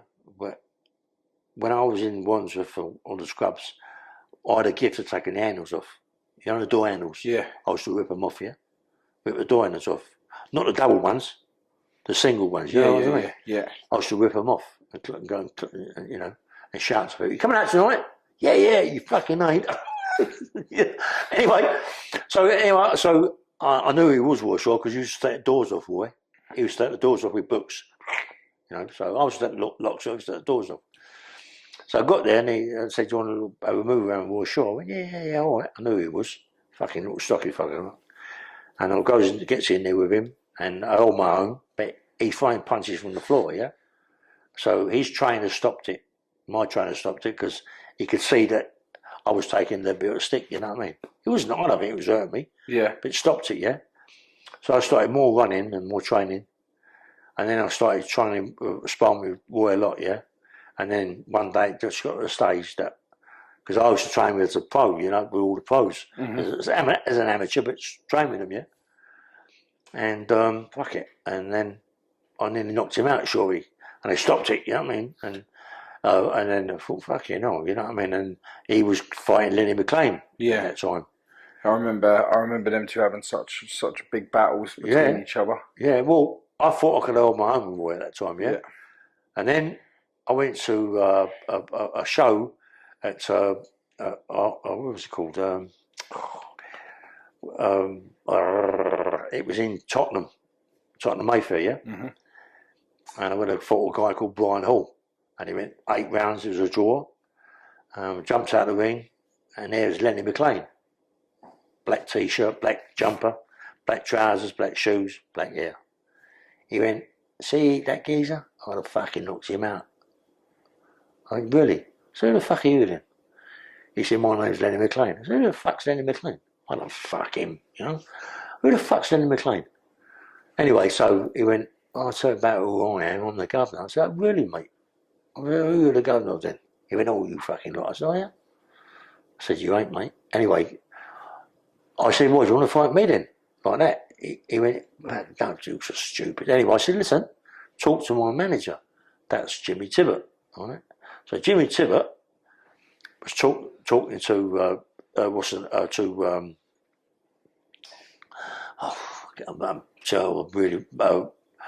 what's his fucking name? The promoter. The governor's promoter. Yeah, what's his name? Is it Mickey? Anyway, Vic Andretti was the trainer. Yeah. And you had Frankie Warren was his manager then, as prize fighting, legal fights. Because Lenny McLean was related to him, yeah? So he's talked to them, and they want me to go down the Ring, a pub called the Ring, but it was owned by Vic Andretti, to spar with Lenny. So yeah, sweet. Frankie Warren's involved, we're all involved. Lovely. I go down there. Goes down there, there's Lenny, woo, woo, throwing in the ring, fucking throwing punches. Getting with Lenny. Fucking who's this Lenny McLean? He ain't no one, mate. I'm pulling him around, I'm fucking hitting him. He's pulling me around, he's hurting me, we're both hurting each other, but he ain't nothing special. Roy, I thought, was more special than Lenny was at that time. Lenny was I was about 17 stone, 17.5 stone. I trimmed up, running and everything. He was about 17 stone, he wasn't no bigger than that until he got on the Royds with that other geezer. So, all of a sudden, I'm going there quite early, going, oh, fucking this time now, I'm really hurting him, Lenny. And I know I could beat Lenny. So, there's a big thing, I don't know if you've ever seen it, about me and Lenny. Do you see it? Nah. Yeah, I'm on a thing. I'm going to look for it. Yeah, it's on my phone. It's me and Lenny going to fight, and he never showed up twice. Me and Lenny was on a bill, yeah, me and Lenny. And he never showed twice, yeah. So, it might not be Lenny. It might be Vic Andretti, it might be Frankie Warren that don't want it. Yeah. Because they don't want him to get him beat. You know what I mean? Because he's winning all the time, isn't he? So we don't fight. But I'm fighting everybody. I had 42 prize fights, 138, lost 2, drew 2. Right. 42 fights, you know what I mean? 138, lost 2. And like I was fighting all the time. Jimmy Tibbett was like, I was going to all the clubs with him and fighting all the bouncers, bouncers and all the same. But I was having lots of fights. Me and Cliff had 2 fights at the Rainbow, at Catch Whistler Streatham. Yeah. I had one there and I had one in the scrapyard with him, yeah. And I fought Kevin Paddock and I fought Sid Paddock. Sid Paddock beat Lenny. Kevin Paddock beat Lenny. I drew with him too, you know what I mean? And I knew I could beat Lenny, you know what I mean? And they just swerved me, pushed me aside. And then a lot's happened. I was fighting lots of people, and then it got to a stage that I went, fuck this prize fighting, legal fights. I ain't going nowhere, mate. You know what I mean? So I went to Acton, back to Acton. I come from Acton over to that side by myself, yeah. West London over to theirs, North London, South East London, and I thought, fuck them, they're nothing, mate. They're nothing. They think they're it. They ain't fuck all. You know what I mean? They ain't nothing. Who the fuck are they? I mean, so I come back and I started my own promotions in Acton Town Hall. I had 2 promotions there, yeah, but they stopped it. Police stopped it, yeah. But I had 2 promotions, not both for one. The 3 I had. Big for me colleague is called Colin Cracklock in the market. Bashed him up in there, really bashed him up bad. They knocked him all around the ring because it's what it is, isn't it? Yeah. And then everyone loved it, you know. And then they stopped it. The old bill stopped it. So I thought, see this is a waste of time. So I went back down the market, met a man called Martin Worsfold, and started doing bits and pieces, getting a lot of money. One day someone said to us, listen, I know there was a lot of gold in his place in Queensway. So me and him had a lorry. We was delivering taters and all that sort of thing, yeah. I went, yeah, come on, go and do it. Drove the lorry, knocked on a house about 4 doors from it. Does anybody know where so-and-so lives, yeah? But when we knocked on his fucking door, me being the one that knocked on the door looked like a thug. Said to the guy went, no, we don't know where that person lives. But this guy was a bar student. Bar student is trying to be a fucking barrister or whatever. Yeah. He's phoning the police up. Said there's someone suspicious walking about, asking names. Goes to the house, got a big crowbar.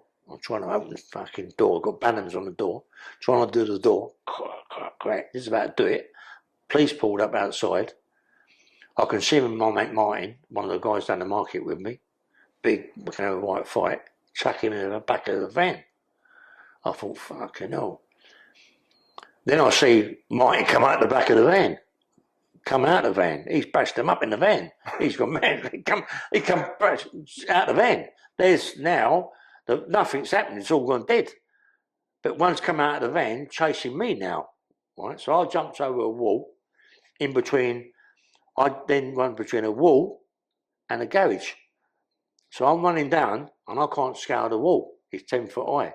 But I think he's panicking, you know, he's panicking it. I can't jump over the wall. So I've come back. As I've come back, the old bull jumps over the fucking wall. He's there, he's grabbed me round the top. I'm trying to be a pro of street fighting, all that game. Mm-hmm. He's grabbed me round there. He's hit me on the chin. I thought, hold up. Who's this geezer? What bang? I've hit him, crash, he's gone to the floor. He's trying to fight me like a baby, scratching me like all that crap. Right?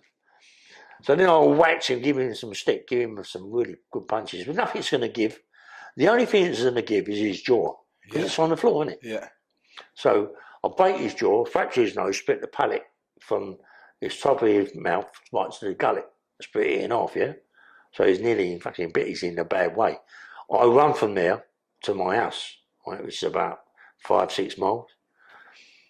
As I got to my house, fucking hell, they're everywhere, aren't they? Gunned up. They come, as I got to my door, my old man's a security officer. At my house, I live in Kingston, but I'm only going there, fucking hell. They gunned up, rolled up, my mum opens the door.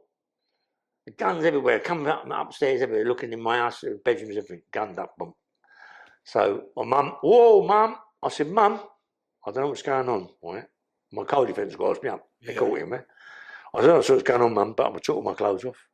I said, look, Mum, nothing's happened to me. Got no marks on me whatsoever fucking ever, yeah? Because you're going to go back to jail, they're going to bash you up. You're going to bash me up with the fucking thing, right? So they take me to Paddington Police Station, yeah? But they take me downstairs, right? It's for the terrorism people. They take me downstairs, Paddington Police Station, terrorist fucking gaff. As I go downstairs, in the charge room, there's about 5 old bill there. I mean, oh, fucking hell. You cunt. So I went over to the charge table. In them days, big old tables, big legs. Yeah. Smashed the charge table, got the leg. I said, come on, you cunts, right? And the station sergeant, he's in charge, isn't he? He went, leave him alone. He's in enough fucking trouble. So he took me from there to Arrow Road Police Station. Went to Arrow Road Police Station. They had this geezer called Inspector Treen, yeah? He looked for the thing, he went, Illy, fuck off. He said, you're in trouble, son. That police officer's dead. What fucking police officer, you wanker? Fuck off. Slam the thing down, flap down. All of a sudden I heard, Ray, it's fucking my co-defendant, Martin. 2 cells for me. The screws are in the fucking old bill in his cell. Getting him to fucking shout to me. Ray. I went, who's that? He went, it's Martin. I said, what the fuck are you doing down here? What's up, mate? What are you in around this area for? He went, you cunt. He said, you've hit a police officer with a paving slab. So trying to get you to admit to something you ain't done. Yeah, so I've hit a police officer with a paving slab. Yeah. They were saying, I killed the police. That's it, shit yourself, doesn't it? So anyway, cut a long story short, goes with mine, boss, go to court. I've got a judge called Griffiths Jones, the Common Sergeant, top judge. I'm going to go not guilty. Fuck it, he goes guilty. He gets a 5 years, right, for being whatever. I've done old Bill. Nearly killed him with a paving slab. I think I've already been done with a fucking gun with things like that. They ain't gonna be as bad as that, but they're trying to do me for attempted murder now because he nearly died. Yeah, all photographs for the jury. Fucking, I've seen this. Oh, what? Unbelievable. You know what I mean? So Griffiths Jones says to the jury, members of the jury, he says, this man is a very violent man. He's already been done for this and done for that before. I mean, don't tell me about the cunts nearly killed me in fucking prison. Okay. He hit that police officer with a paving slab. He intended to kill him. All right? He shouldn't be allowed on the street at all. They found me fucking guilty. All right? My mate gets a 5. I'm downstairs. My barrister comes down to me, QC, I did. He comes down to me, Lord Widgery. He went, Raymond, it isn't a good thing to go and see the judge today. We was on a party last night. The judge is a bit of a bad mood. He just give you a credit for defendant 5 years just for being there. I mean, what am I going to get? 6, 7, 8, 9 years? Yeah. Okay. You'll be back in about 3 days' time. Okay. This is a Friday, so we're back Monday. Okay, lovely. Come back Monday.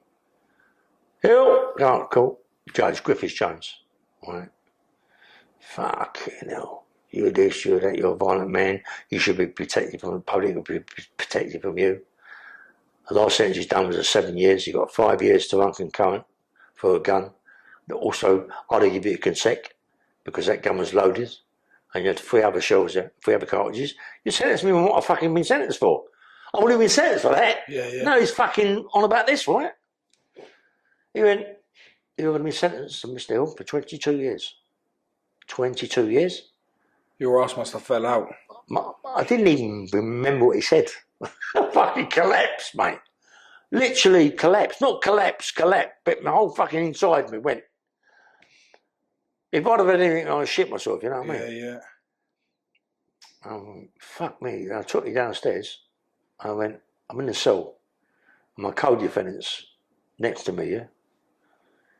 He went, how long did you get?